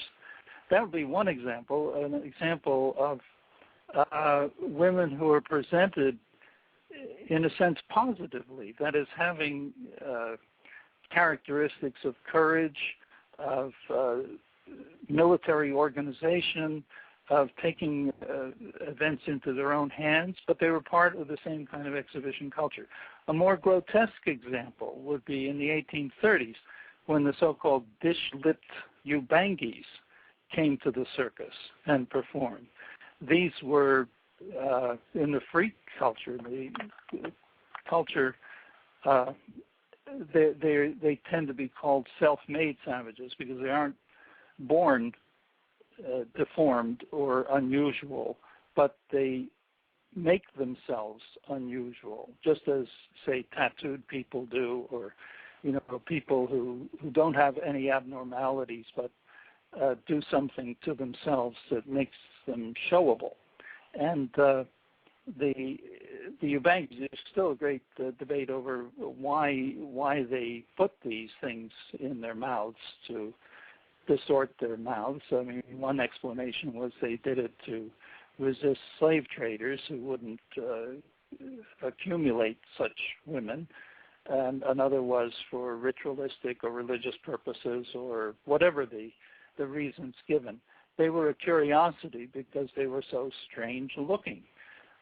So unlike the voluptuous Amazons, here were examples of so-called primitive customs.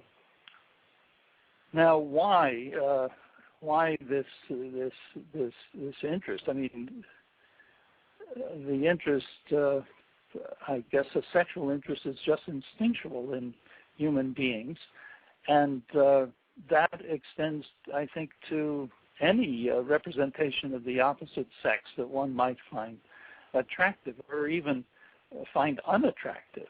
That is, one might be drawn to view such a person, to stare at them, to ogle them, because of something that it stirs within you. I'm not a psychologist. I can't explain this phenomenon very satisfactorily, but it seems to me to be something very basic in human beings, and it certainly is basic in the exhibition trade.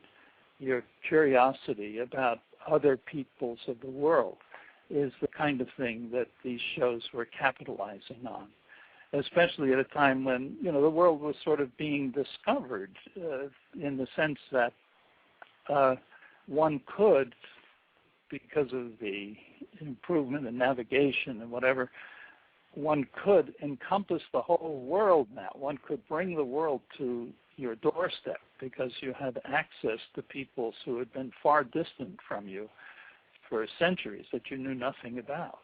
And, you know, I think that kind of curiosity is also just born into people. It's a natural curiosity.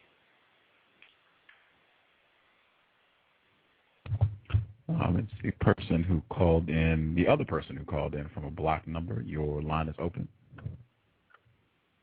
Hello? Yes, sir. We can hear you. Yes, Mr. Bernth. Are you a hunter? Am I what? A hunter. A hunter? No, I've never done any hunting at all. Oh, okay.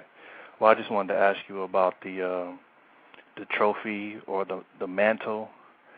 After the British had their war with the Zulus, right after that they put them on display.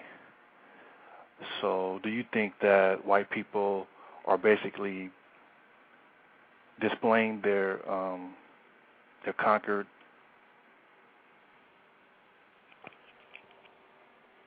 Well, you know, I think they certainly would be interested in these people because they had done something that was shocking to the British. They had defeated a British regiment in battle.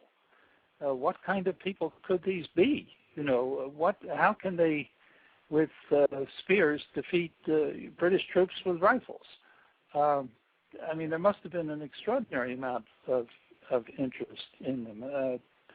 And I think that's reflected in the kind of turnout the shows got.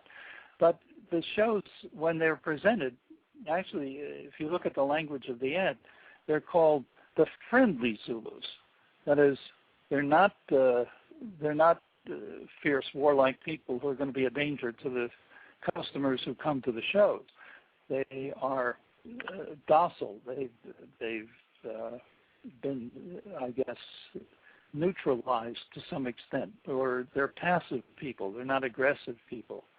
I think you know, the fact that they were known to be a warlike people, that they were known for their prowess on the battlefield, and were perhaps admired for that, among other things, because they had done something that a lot of other peoples, better armed and possibly better trained, though the Zulus had a formidable military empire because they were so well trained. This could have increased curiosity about the Zulus. But it may be a part of trophy culture too. You know, here we've got this group, and you know, they defeated us on the battlefield, but here they are as sort of captives to British public curiosity.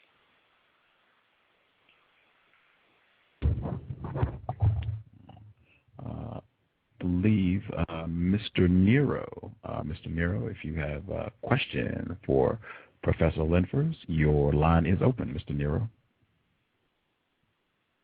It's too loud where I'm at because I'm outside. No questions at this time, sir. Right on. Thank you for listening in. Yeah, I guess before we wrap things up with the program, yeah, I don't know. The defending, I guess if I would to come back to that, I guess, yeah, when you have a lot of these folks, black people, in dire circumstances in many instances because of so-called colonialism, racism, white supremacy. They don't have the best options in their area. Frequently, they would be presented with an opportunity to get resources, tobacco, money, something, to come and participate in these exhibitions. I just don't think it's correct to say that the different performers, whether it's Adabinga or the Zulus or the Pygmies or Sarah Bartman, that they participated in or were complicit in their own victimization. These people were really in a position where they could be easily exploited because of racism, white supremacy, colonialism. I think it's the same with folks that I see today, whether it's Halle Berry or whether it would be me. Frequently, non-white people are in positions where it's easy to get them to hop up on stage or participate in this film if you're going to be paid, if you're going to get resources because of the damage of racism, white supremacy.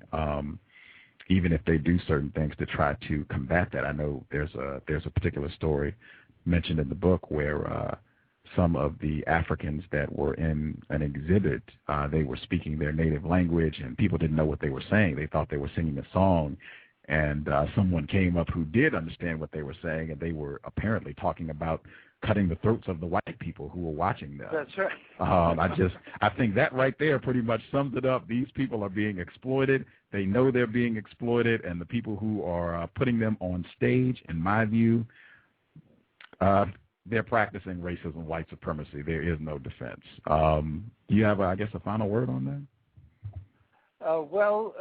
As a final word, I'd like to point you to a more positive example that plays on some of the same stereotypes of Africans. I'm writing a biography right now on Ira Aldridge, the famous black Shakespearean actor from the 19th century.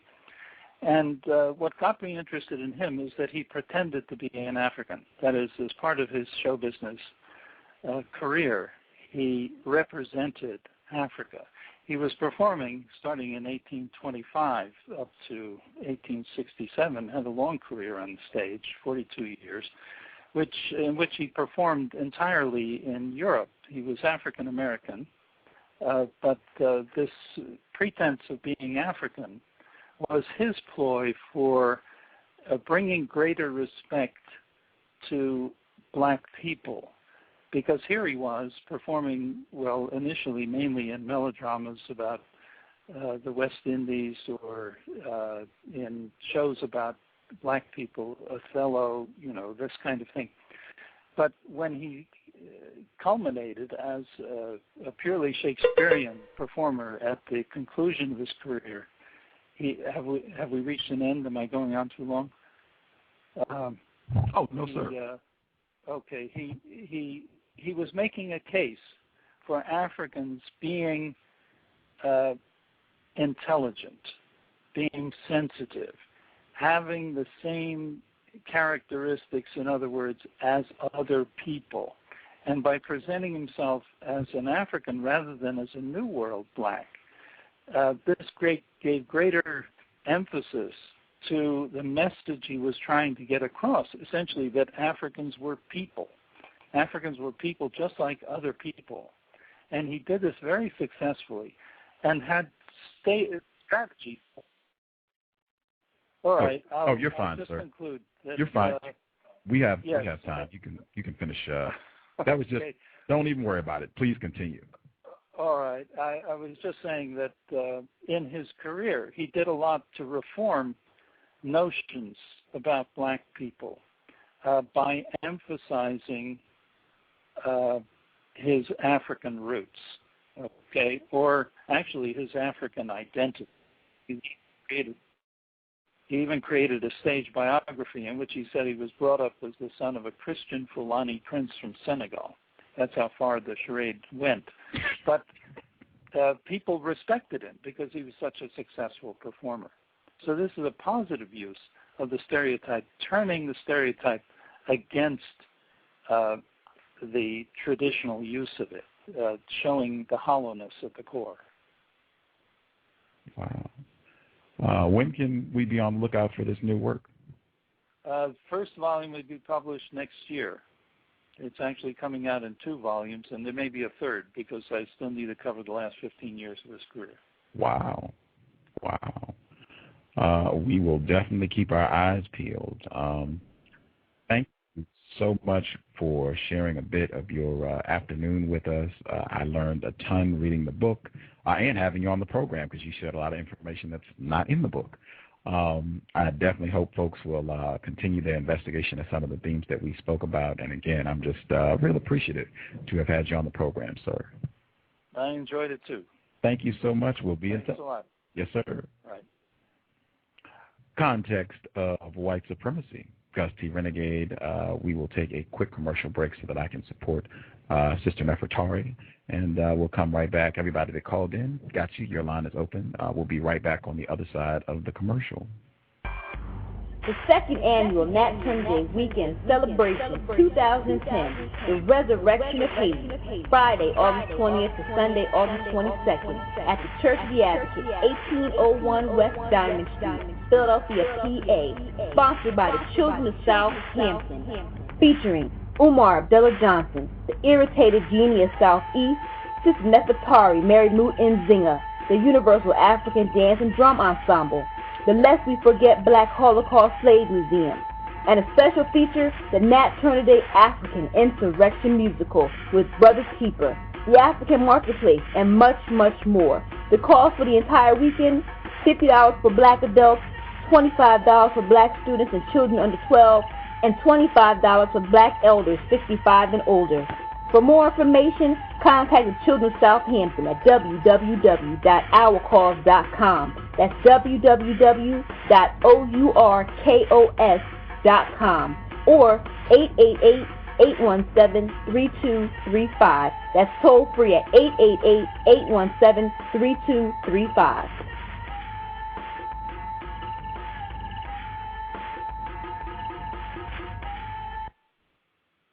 Context of white supremacy, Gus T. Renegade. The descriptions for the last 2 programs and tomorrow's program, I have not got them up. Very busy doing lots of programs and just didn't have enough time to get them filled. But I am going to go back and fill out the description for today's program and the program earlier this week with Professor Makalani. When I do the description for this program, I will make an effort to include some of the photographs in this book because you really got to see some of the pictures of how these black people were displayed and just incredibly victimized. So check back. I'll make sure to include some photographs so you can see just the ugliness of all this. I guess 2 things I'll get in really quick before I go to the folks who called in. Number 1, we will be back tomorrow, Sunday, July 18th, at showtime is 3 p.m. Eastern, 2 p.m. Central, and 12 p.m. Pacific. I believe the time right now is incorrect, so I'll make sure I change that. But the correct showtime is 3 p.m. Eastern, 2 p.m. Pacific, 2 p.m. Central, and 12 noon Pacific. Now that I've really botched that up, I'll say that one more time for clarity. 3 p.m. Eastern, 2 p.m. Central, and 12 noon Pacific. That is the showtime for tomorrow with Dorothy Roberts. She is returning to the context of white supremacy. She was first with us in August of 2009 to discuss her book, Killing the Black Body. It's all about the horrors of racism, white supremacy, and how they make an effort to just abuse and really destroy the reproductive rights of black females and how this has gone on for the past 200 years. The book we're looking at tomorrow is called Shattered Bonds. It is about how, in her words, the social services industry in this area of the world is an assault on black families, and she goes into extraordinary detail. She has a wealth of evidence to back her case. I'm thoroughly enjoying Shattered Bonds. That's the book we'll be talking about tomorrow. And cherry on top, she's done a number of articles, but she did an article about so-called transracial adoption when white people adopt non-white children. Very interesting essay, and we'll add that to tomorrow's dialogue, but very much looking forward to having her back on the program. And please make sure I do not forget to ask, because she is a professor at Northwestern, make sure I ask if she knows about Professor Cheryl Giudice's scholarship. Cheryl Giudice also at Northwestern University. That is tomorrow. Last comment, the MacBook Pro, the original request that I made, MacBook Pro by August 5th, the dollar amount that I put on it was $1,200 to $1,300. That was the dollar amount. It was there for a long period of time. In that time, I changed my mind. I originally did not want the cheapest MacBook Pro available. The MacBook Pro that I wanted was a 15-inch. I'd even looked at the 17-inch, but 15-inch. And I spoke with white people. I spoke with folks who study computers, who work with computers, and they all highly recommended that I get the 3-year protection plan. If you have a laptop, anything can happen. You want the insurance of knowing that if something goes wrong, you can just take it to the white people and they will correct the problem. So I changed my mind, and I don't want to be niggerish about the computer. That was what motivated me wanting a MacBook Pro in the first place. I really wanted an excellent computer so that I could make an effort to do quality programs. And so in changing my mind, $1,300 is not going to cover the computer cost. However, I wanted to be true to my word and not change things around in the middle of the request. So since my original request, the minimum and maximum dollar amount that I put on it was $1,200 to $1,300, I have achieved that goal. I have $1,300 in my PayPal account, so I will continue the program past August 5th if anyone was concerned about that. However, that is not going to cover the cost of the computer I intend to buy. So I will not have the computer at August. Well, at least at this moment, I don't have the funds to purchase a computer. I will continue to solicit investments to see if I can get the funds necessary to get the exact computer that I want.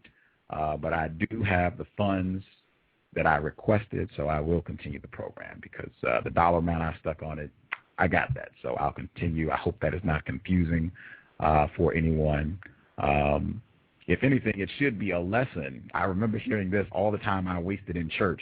I remember a pastor at some point saying you should know exactly what you need because you never know, someone might come up and be willing to give you exactly what you need, but you got to have accurate information about exactly what it is you need. If I had been more accurate and really just stuck to my guns about, the computer that I wanted, if I had done that, this wouldn't be an issue. I could have, perhaps just put down the exact dollar amount way back when, and maybe I would have had that. But, I didn't do it. Oh, well. We'll continue to solicit funds. I did want to point out, though, I don't think it's a coincidence. I think 30 days from when Dr. Muhammad, a.k.a. SimQ, when he called the program and asked for specific details of what I needed, 30 days from that program, I had the exact amount that I requested on that program, 30 days. That should be contrasted to the white people who have, with the exception of Katrina Brown, who did the documentary on slavery, she sent Gus T. Renegade $100. Other than her, none of these white people have contributed anything. Oh, and John Delport, who paid for my train ticket to get to the White Privilege Conference. But other than that, white people have been no help. In 30 days, all non-white people have contributed more than $1,300. Wanted to get that in for the record. All of the people who called in, your line is open. If you have comments, anything racism, white supremacy, feel free to chat.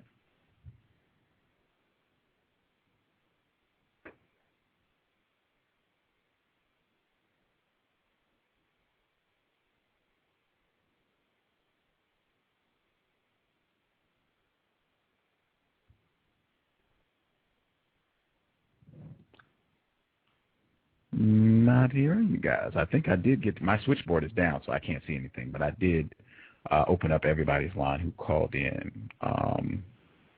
Not sure if you all are still there or what have you. If you hung up, that's fine too. I'm here. This is 818. Oh, right on. Okay. I just wanted to say I've been thinking lately. I don't have a lot of confidence that that white people are going to do too much to make contributions toward countering racism. I don't have that kind of confidence in thinking about it. I don't see evidence of it. If any, very few. After listening to a radio program, they were talking about Haiti.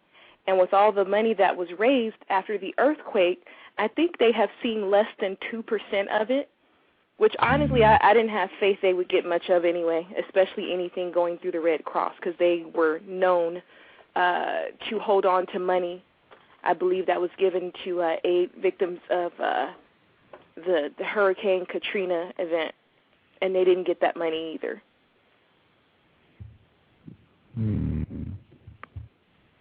So they said 6 months later, Haiti is basically in the same condition that it was in before, and despite all the stuff on the news and like the white person that told me, you should trust white people more, look what they did in Haiti, to find out that 6 months later they still don't have the aid they need. They're still sleeping under tents. There's still dead bodies under rubble, and the funds that were supposed to be allocated to them, they have less than 2% of them, having been released. My confidence in it, it's like the same old story playing over and over, and even with the computer request to continue the program. Even from Tim Wise saying he didn't see the point in even giving 10% to victims of racism, white supremacy, who are doing counter-racist work, which is supposedly what he's doing as well. It's always like excuses, but we can send billions of dollars every year to the apartheid state of Israel.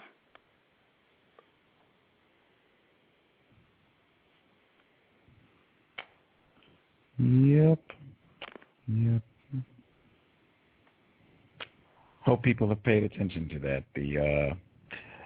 The white so-called alleged anti-racist gang has not inspired me very much with their conduct. I don't know. Maybe you can come to your own conclusions, but yeah, I would tend to agree. I wouldn't advise non-white people to expect very much from expect racism, white supremacy. That's about it. Expect that.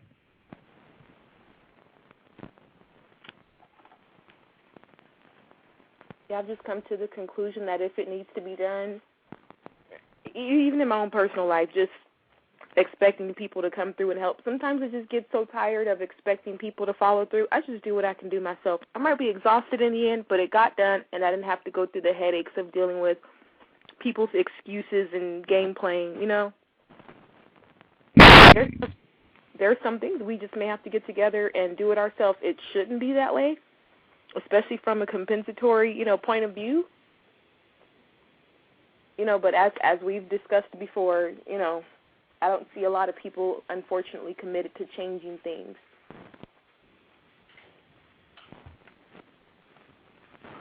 I would agree. I was speaking with a non-white person, and I'll leave the end. I was speaking with a non-white person who has listened to the program, and he said if you had asked non-white people to contribute, you would have had your MacBook Pro a long time ago. As opposed to asking white people. And I said, that might be true. The last 30 days would suggest that. But I said, I'm glad I asked white people first because I think that's correct. I think white people, they have a lot more resources. It's much easier for them to get a MacBook Pro or anything else. I think Katrina Brown, she did a $500,000 budgeted documentary film on white supremacy, and the good folks at the Southern Poverty Law Center, they have a $30 million annual budget. White people have much more resources. It's correct to ask them, and it's a nice illustration. The white people put their contribution up next to the non-white people, and keep in mind resources that those white people have access to and the resources that the non-white people have access to, and just put their contributions side by side and compare. And keep in mind, the program might not be constructed. They might just all be, confused and wasting their money. That could be. So think it out for yourself. Come to your own conclusions.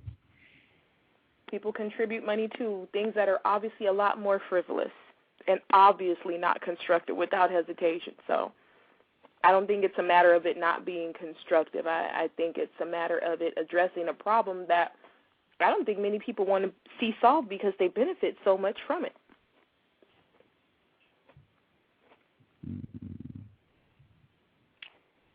Mm-hmm. Hello?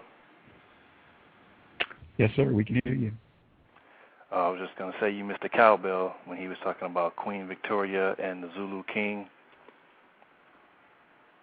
I probably did. I probably missed several in that program. Easily. Thank you all for being attentive. Yeah. Now, he's a conquered king, and they shipped him off to Britain, and he had some type of liaison with Queen Victoria.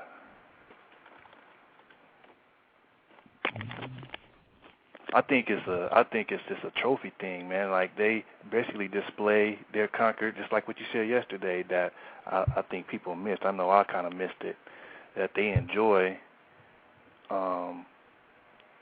displaying their conquered victims. Like, look how they're acting. Like, we basically are. This is what we've done to them. Check them out. So you watch the hip hop and stuff, and the different films. That's like their trophy. They put deers in their homes, that they done killed, and they put the heads of the deers as a trophy. I would agree that it's more a sign of them displaying their conquered rather than just human nature, as he said, because I don't know of other people that make a museum-type spectacle of other people's genitals and exoticize them and make cartoons, that you can find on the internet now, showing people with bones in their noses boiling each other in pots. And, there's just too much in too many different venues of media throughout history where I see that white people have created these things. And it's not, you're marketing cartoons to children. I don't see that necessarily as, we're sexually curious about them. And to the point that hundreds of years later to this day, it's still going on. We've been over here for about at least 400, 500 years maybe. They have made it plenty with us, so I would think there shouldn't be too much curiosity that hasn't been satisfied about what black women are like sexually. So I just don't buy into it's just human nature. Because I don't see this done by all of humanity throughout time, to other people. I definitely think it's displaying your prizes and your trophies. Necrophilia. I would just look the term up and sound it out real slowly. Necrophilia. Sarah Bartman. Having her body in a cast and on display until 1982. She was alive and doing these fairs and exhibitions in 1810. White people begrudgingly took down her body cast in 1982. Necrophilia. To toss out one anecdote, then I'll hush if you all want to chat it up. Man, just white people have so much crazy information. This is from page 149 of the book that Professor Lindfors co-authored. The hit of the Darkest Africa show, however, was not the Africans. Rather, it was a white explorer named Captain Callahan, who, while on a mission for the German government, had supposedly run afoul of a group of Africans who were insulted by his refusal to marry a local woman. Ding, ding. They were so incensed, according to Dufour, that the head of the tribe took out a sharp knife and removed Callahan's private parts in total. Callahan survived, found gainful employment on the carnival circuit, and provided DeFore and Rogers with the chief attraction for their show. This was the spiel delivered to visitors to lure them inside this attraction within the darkest Africa concession. Ladies and gentlemen, on the inside of this enclosure, you will see and hear Captain Callahan, the brave and durable man who was so horribly tortured by a ferocious group of savages in the Cameroons, who were about to fling his ravished body into a steaming pot of boiling water after a sadist beast had decapitated his penis and testicles. Please, please, just stop to think what a terrible, despicable crime.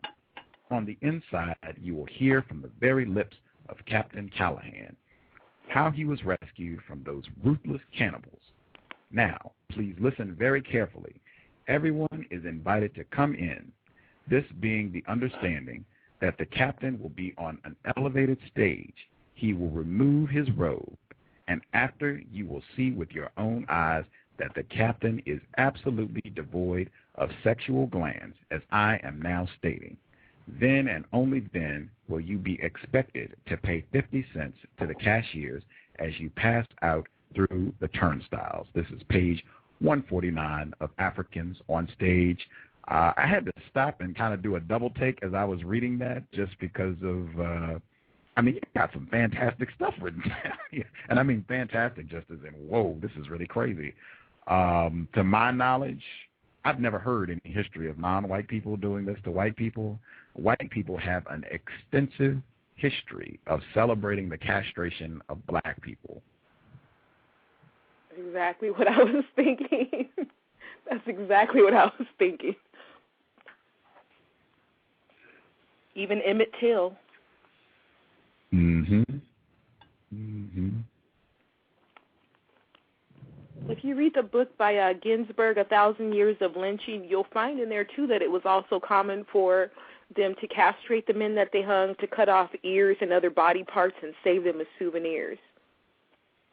So every description they gave of those people in what you just read as being cannibals and savages, all of that could apply to those white people. Mm-hmm. That story was presented as if it may not be true. I also want to put that in. It wasn't presented as though this happened. It was presented as though it could have, and this also could have just been some, foolishness just to sell tickets.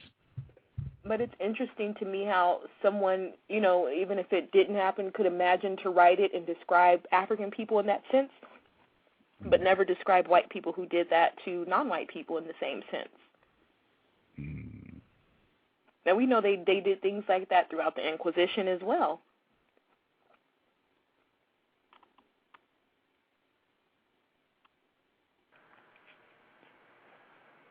Yeah, I was just thinking of Dickens, and he was writing about this cultural genocide, and Ann Coulter saying that they should Christianize the Arabs at one point. I mean, Charles Dickens, like Gus was saying, that he had to read Great Expectations, and I had my love affair with these white authors when I was younger and stuff. They present these races to us as the pinnacle of literary scholarship, and then you find out that they're basically nothing but racist propagandists. I mean, it's still going on.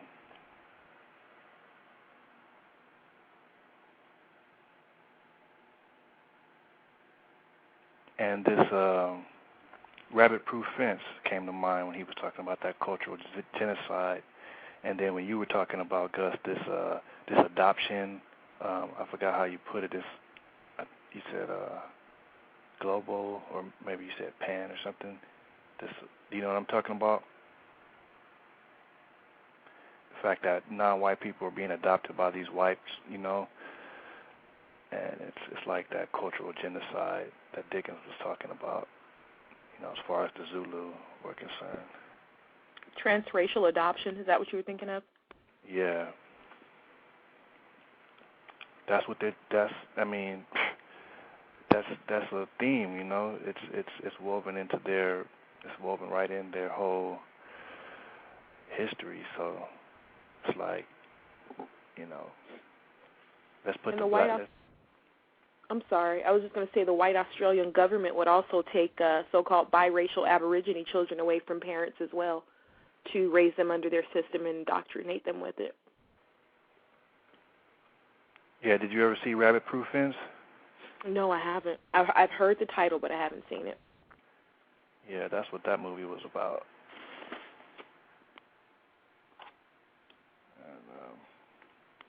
I think there's a counter-racist film review for Rabbit Proof Fence on counter-racism.com, Mr. Edward Williams' site. I think, I don't recall if Josh Wickett authored it or if it was another non-white person, but I believe there's a pretty solid counter-racist review of that film.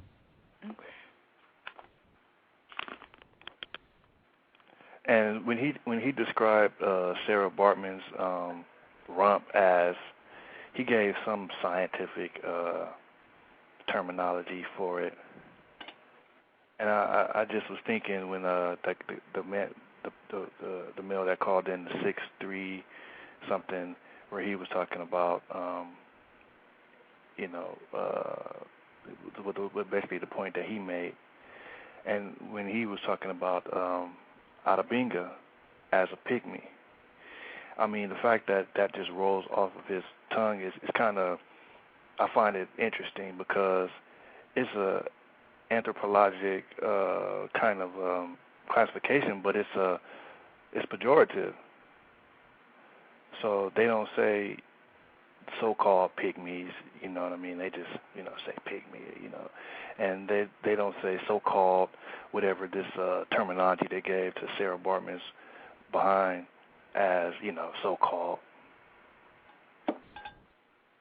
That for me would give the person, that would give him some credit, like some humanity, like, yeah, so-called, like these white people, they got terms for everything. They, this is what they call, this is what they call these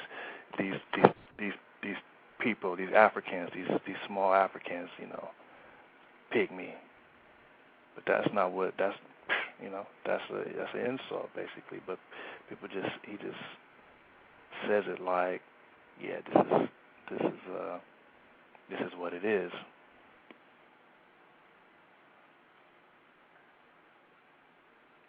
And when he made that collaborative statement, that kind of tied it all in. It's like, okay, a defeated person collaborating with his own, that ain't no collaboration, man. That's a total defeat. That's all it is. Because the context that put them in that situation. He said, they were trying to raise money for their communities. Well, why do they need money for their communities?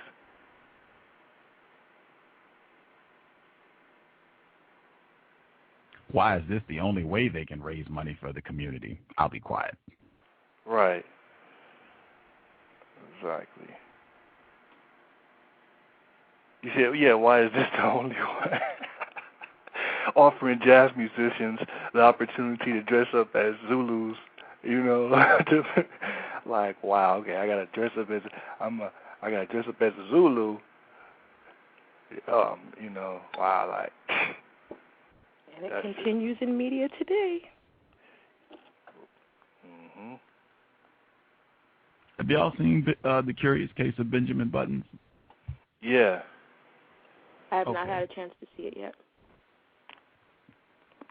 But I didn't recognize Adabinga. Do you remember the black male? He's kind of tiny. He took Brad Pitt's character to the bar in New Orleans, or a brothel. Mm-hmm. Okay, that's Adabinga. Mm-hmm. I thought that was him when I was watching it, and then I went online, and other people, I suspect racists, they knew who Adabinga was. They picked that out. There was even NPR had a discussion about that after the film. But yeah, yeah.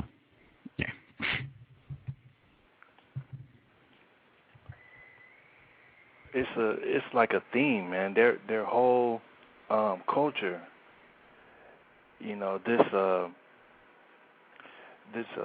theme that runs through their like it's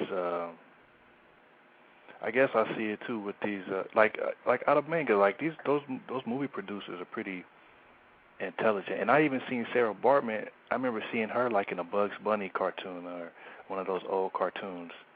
It was exactly her image that you would see, that if you looked up her name and that image, it was her. It was her shape and everything, how they made her shape, or the painting and the cast, the painting that they made, it was her in the cartoon. So these images are just,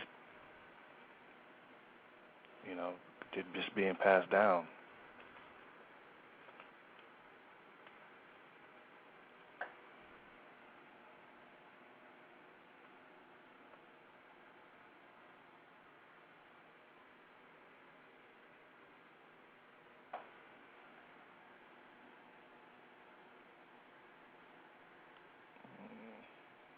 I was just thinking about this Iliad and the Odyssey of that guy. What's his name? It's a complex. Oedipus Rex. Sleeping with his mom, killing his father, and then Freud coming along later and making it some type of was it a syndrome, Oedipus Rex syndrome? These, I don't know, these weird stories that like you said, why did Barnum that what is it?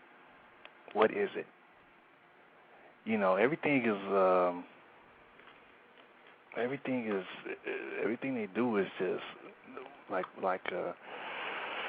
it's just to boost their own ego, to boost their own their lives in some way. What'd you say, Gus? You said as a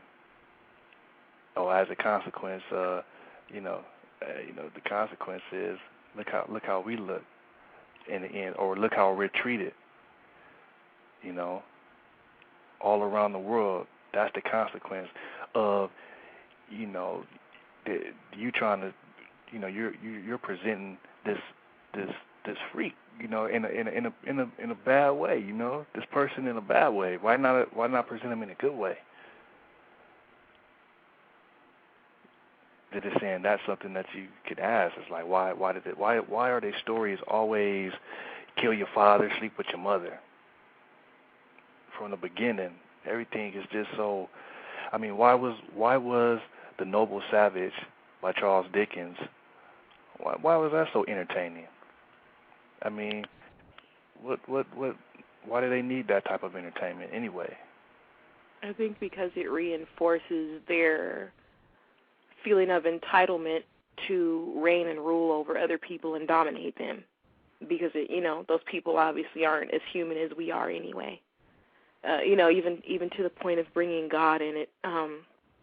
It was the 4th of July, and I was flipping through the channels, and sometimes I park it on TBN just to listen and absorb and start to analyze things that I was used to hearing, growing up in church. And some of the stuff I hear there now I didn't grow up hearing, which is also, some of it's pretty scary, but it was a white preacher, and he was going on about America being this glorious nation and comparing it, trying to parallel it to Israel, which the Israel he was speaking of was, what people commonly believe to be the descendants of Abraham or Jacob, which, most people think it's the so-called Ashkenazi, so-called Jew, and the current state that's over there. So he started paralleling, and he goes, just like God was with the children of Israel when they had to go through the land and get rid of all the ites or something, or the people or the heathens of the land, so he was with us in America when we had to conquer this land, basically slaughter and commit genocide against the Native Americans and this and that. And I'm thinking to myself, oh my God, can you seriously today sit here and in a church, like, say that God was with you to divinely assist you in doing this to these people when we all know, I mean, like, there's so much more information. Like, come on, we know better. And I'm looking in the audience to see, like, is there a black face anywhere in that church? Because I would have walked out. But it was just amazing to me that still in this day and age, white people are using religion and God to basically dehumanize other people and find some sort of validation for what they did and bring God in it as them being divinely ordained to rule and be in this place and be in the position that they're in. And for anybody out there, it's a little where I challenge you, sit and watch TV in one day and just pick out how much racism, white supremacy you can see put out in the religious context. Mm-hmm. It might be subtle, but I think it's very rich with it. I mean, look, you'll see white Jesus 24/7 all the time. Mm-hmm. I really wanted to talk about. Maybe I asked you 818 and Gus, if you want to say anything. You said you kind of made it clear, but maybe I should, because you already said I don't want to be. Redundant, no problem. Well, I was just going to talk about the fact. I was going to talk about the fact that they enjoy watching their conquered. That's a part of it. Like, they enjoy watching people that they basically destroyed, just like on the loose, you know. You mean going wild, doing crazy, destructive things? Yeah. Yeah, because then it makes them feel like, look at those savages. What? Because I've seen white people say stuff like this on the internet. Like when black people will say, get out of South Africa, go back to where you came from. We don't want you here. Somebody actually said, they typed in on the message board, what would Africans do if white people left Africa? They would quickly revert back to the Stone Age and even be using Stone Age tools. And I thought, what hole did you crawl out of? Like, when Europeans were in caves, Africa had universities and stuff. Like, come on. And I replied to them, if white people left South Africa, they might have to go through some turmoil in regaining, their place and perspective and identity and forms of government and things like that. But ultimately, there'd be a lot less exploitation. Racism, white supremacy would probably decrease a lot in that place. Like, it might help bring about some healing. There's this thing that they seem to use to justify their mistreatment of non-white people. They have to think non-white people can't rule themselves.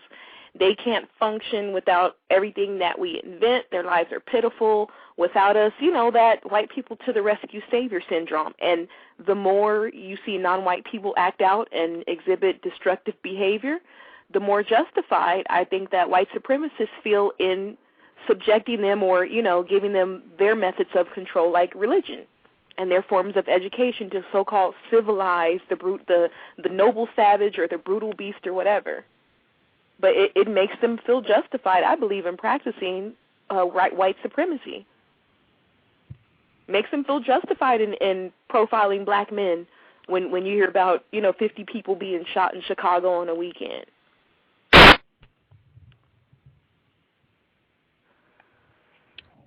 Well said.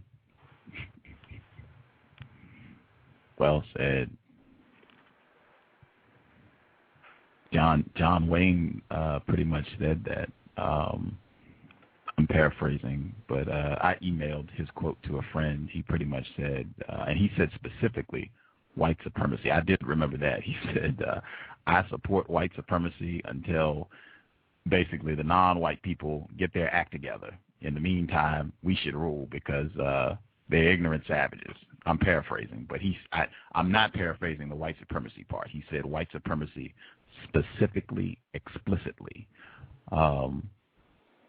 Yeah, that justification. It's like affirmation, Like, black people, you should really feel me on this. I think Rajan Prasad, 818, Rajan Prasad, he says this in Why Black Men Sleep with White Women. He says that the way black people feel when you see Michael Jordan dunk on somebody, or LeBron James, or any black person doing well, Michael Jackson or Louis Farrakhan, that the way that you feel when you see them doing their thing as a black person, black and I'm proud. That's how white people feel all the time. Like everything, that's how they feel. Everything just affirms, oh yeah, it's white supremacy. We rule. Everything does that. So, I mean, can you imagine how white people feel? Like, man. And entertainment especially, like, nothing gets down like entertainment. Like, when Dr. Painter was on the show, and I asked her about how entertainment helped place some non-white people on the white team, because that's a key aspect of her book, which she agreed with, but she said she'd rather talk about voting. I don't agree with that. Now, Dr. Painter, hey, she has a doctorate. She retired professor from an Ivy League institution. Gus doesn't even have a phone. I strongly disagree with that. In fact, I would argue entertainment is the strongest weapon in the system of white supremacy. I would say short of sex. It is their strongest weapon, short of sex.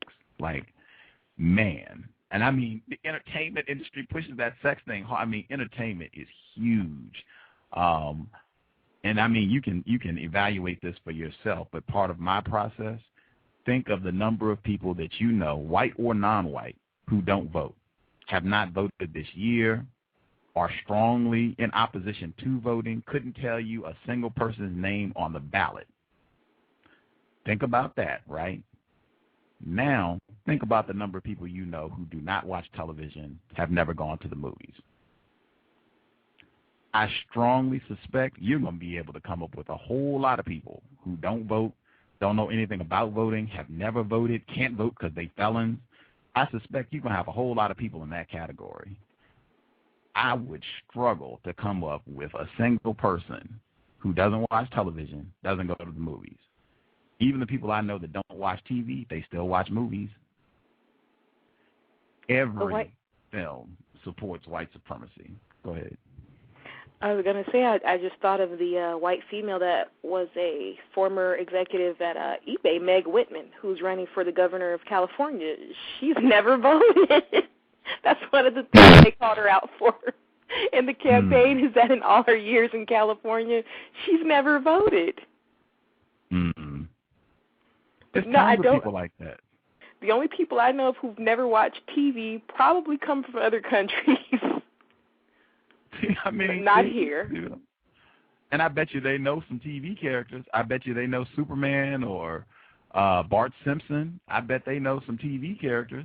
I mean, probably. That influence is extraordinary. And it's sad. That's why I spend so much time talking about films. I suspect Irritated Genie, that's why he spends so much time talking about films. And we don't read. I mean, it's like, man, if you're not going to read and you're just going to watch television, if you are a non-white person, you are going to have a totally warped sense of the world. Like, your view of black people is going to be terrible. Your view of white people, they're going to be God. I have that John Wayne quote for you. It's in a book I bought back in high school, What They Never Told You in History Class, by Indus Commit Kush. He says, I believe in white supremacy until the blacks are educated to a point of responsibility. I don't believe in giving authority and positions of leadership and judgment to irresponsible people. Actor John Wayne, interview in Playboy, May 1971. Here's a quote from Farrah Fawcett. She says, but there are some things inborn in you. My father was once stabbed by a Negro.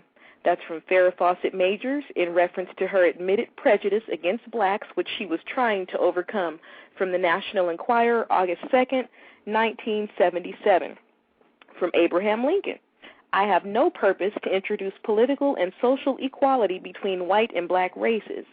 There is a physical difference between the two, which in my judgment will probably forever forbid their living together upon the footing of a perfect equality. And inasmuch as it becomes a necessity that there must be a difference, I am in favor of the race to which I belong having the superior position. U.S. President Abraham Lincoln, debate with Stephen Douglas in 1858. Here's another one from Thomas Jefferson, U.S. President. Never yet could I find that a black had uttered a thought above the level of plain narration. Never saw an elementary tract of painting or sculpture. Billy Graham, evangelist, says, Stephen, if it weren't for you wretched Britishers, we wouldn't have any Negroes in this country anyway. We wouldn't have this mess. He said that to Stephen Olford in 1940. Here's another one, David Hume, from Essays and Treatises on Several Subjects, London, 1753, Volume 1. He's a philosopher. He says, I am apt to suspect the Negroes to be naturally inferior to the white. There never was a civilized nation of any other complexion than white, nor even an individual eminent either in action or speculation. No ingenious manufacturers amongst them, no art, no sciences. And here's another quote from Professor Charles C.O.W.S, University of Paris, History of Ancient Civilization. He says almost all civilized peoples belong to the white race. The people of other races have remained savage or barbarian, like the men of prehistoric times. G. Cuvier, in his Animal Kingdom, wrote, the Caucasian, to which we ourselves belong, is chiefly distinguished by the beautiful form of the head, which approximates to a perfect oval. From this variety have sprung the most civilized nations, and such as have most generally exercised dominion over the rest of mankind. The Negro race is confined to the south of Mount Atlas. Its characteristics are black, woolly hair, and flattish nose. In the prominence of the lower part of the face and the thickness of the lips, it manifestly approaches to the monkey tribe. The hordes of which this variety is composed have always remained in a state of complete barbarism. So there's tons more, but you can see how imagining other people to be so savage and unruly gives them a feeling of justification for dominating and abusing them. Right, and the guest, the last thing he wanted to impart on us as a positive was the black Shakespearean. Now, if you do you remember? I don't know if you remember Aaron the Moor from Titus and Titus and I don't know what it was, but he was a black character. So I'm just saying, and Othello too. I mean, can you imagine what roles this black Shakespearean was playing if he was doing Shakespeare? Like Aaron the Moor in that one Titus play, he was wicked. He was I mean, he was the most conniving, super wicked, manipulating everything. I mean, it was Denzel Washington, is that Denzel Washington? I mean, would it be an accurate comparison to compare him to Denzel Washington's character in Training Day, the person you're talking about in the Shakespeare play? Right. Exactly. Okay. That's consistent. I know I've read Othello. Actually, I don't think I've read Othello. I should probably read that. I had seen, I saw the movie with Lawrence Fishburne, and there's another play. They use it. They make a lot of metaphors referencing this play when they talk about colonialism in Africa. Caliban and Prospero. I just don't know the name of that one, but that's another one where apparently there's a non-white character, and he's a victim of white supremacy. Like the white person is coming. Yeah, it's white supremacy. The white person is coming to take over and dominate this non-white person, and it's the justification for why this is the case is written in the story. But yeah, we should get that book when it comes out. We'll see if we can get him to come back on the program because it'll probably be a lot of racism. I mean, the Shakespeare novel, the Shakespeare, the plays and whatnot, and it's like you said, that was their entertainment. Going to see plays and whatnot. Then the novelists came. You have all these English or these American novels, English novels. That was their entertainment. They didn't have no radio, TV. That's what they would sit and read, and we look up to these people like Shakespeare. I was just, Shakespeare was the illest. And he was mad racist, and I didn't even see it. I really liked that character, Aaron, and Othello was just, I was like, wow, this dude is crazy, he's nuts.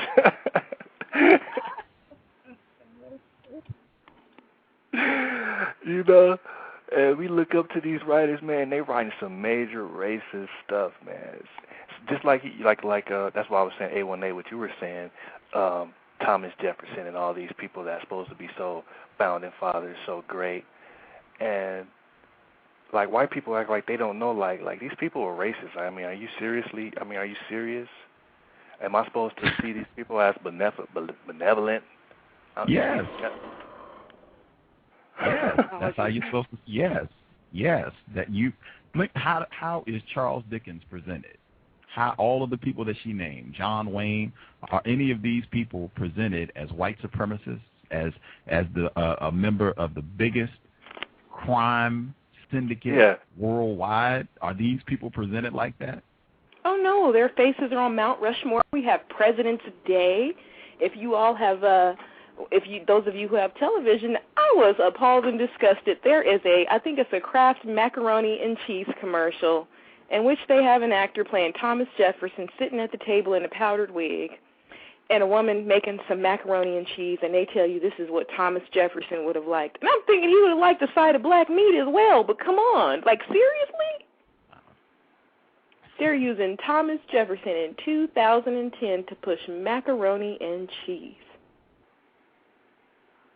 Yeah, and Book TV, they have a website and I remember for one, this was a couple of months ago. They had these black authors talking about Abraham Lincoln and how he was really changing his mind about black people. I mean, they're basically forecasting or having some premonition about what Abraham, where he was going. So when people talk about the racism that that he wrote about, and then they say, well, he was changing his. I was like, what the? I was like, man, that. Man, it's that desperate need to find a good white person who's not a racist.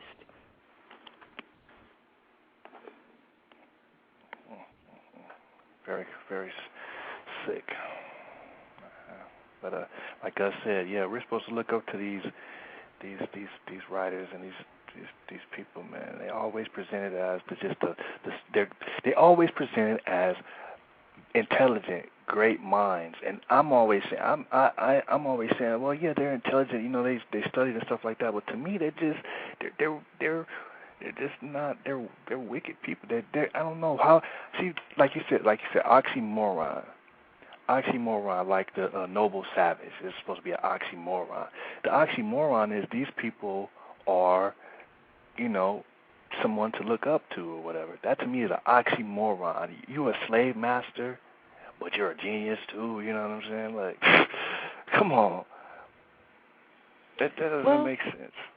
But some have presented it in the way that people who, I think it was on one of the more recent shows, or either it was something I was watching, but they were saying that people who, being the minority group and being genetically inferior or weaker, could devise such a plan to enslave and dominate people who are superior to them and who came first.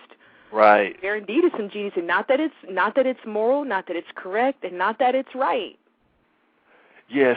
Wait a minute. How can somebody that's inferior defeat you? That doesn't make sense. It goes back to, again, like we said, black people being too nice. And if you want to look it up, we were discussing what that word meant on a previous program. And I found a video. I don't remember the name. It's like Ethiopian Hebrew something, somebody's channel on YouTube. But if you type in etymology of the word nice, you will see exactly what it comes from. And it doesn't mean so kind and pleasant and wonderful. It basically means simple-minded, basically like stupid, just the characteristics that I would equate with people who know who their enemy is, who has a history and a laundry list of things your enemy has done to you, but knowing these people have never made any amendment for what they've done or any type of atonement would still keep inviting them into your circles. Like the story of the former, what was he? Not a Grand Wizard, some other crazy name that they have for Ku Klux Klan members. This guy was a member of the Ku Klux Klan formerly, and I guess he's supposed to have, had a God experience and changed. My mother was telling me about this. There's a church Johnny in Lee San Clary? Diego. Excuse me? Is the guy's name Johnny Lee Clary? Yes, and there's a church in San Diego called... Program. Really? Oh, I'm going to have to go back and listen to that. Yeah. Justice was grilling him.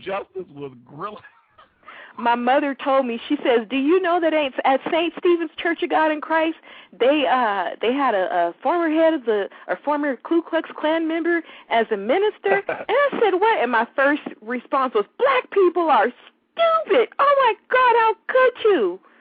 Like, it's one thing, if, okay, white person, but come on. The group that was the most openly terroristic, the most openly terroristic organization against black people in our history here that still exists today, and you have someone that was formerly a member, and you as victims of white supremacy get together to vote in or ordain this person in your organization, and the Church of God in Christ is like the biggest black religious denomination on earth. I wanted to make sure I got in. Johnny Lee Clary, September 2009. You got to go way back, but Justice was grilling him.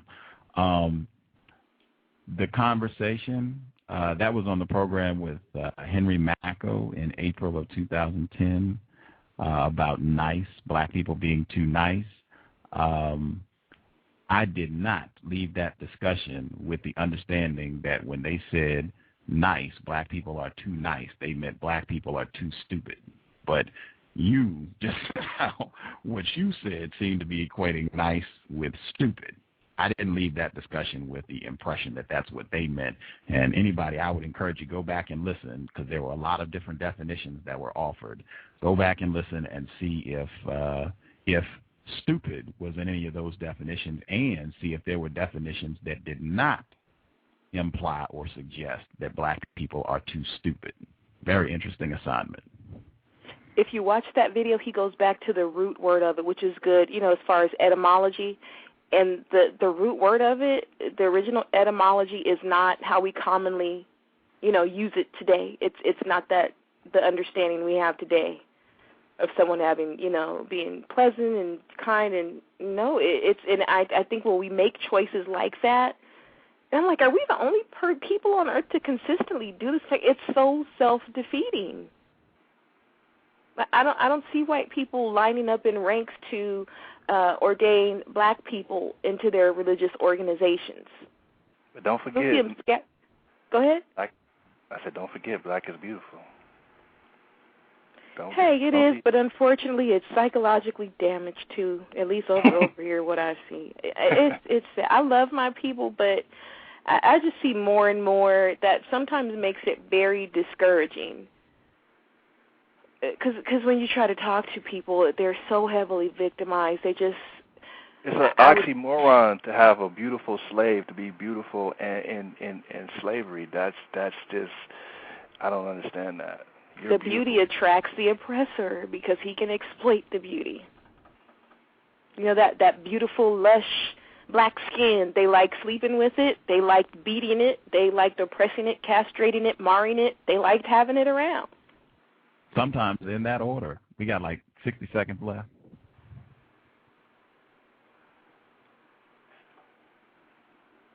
I just want to say I appreciate the cows. If I can't contribute financially right in here as I just moved, I will definitely do my best even after you get your laptop to assist, because I appreciate the show very much, and I hope other people will contribute and support it as well.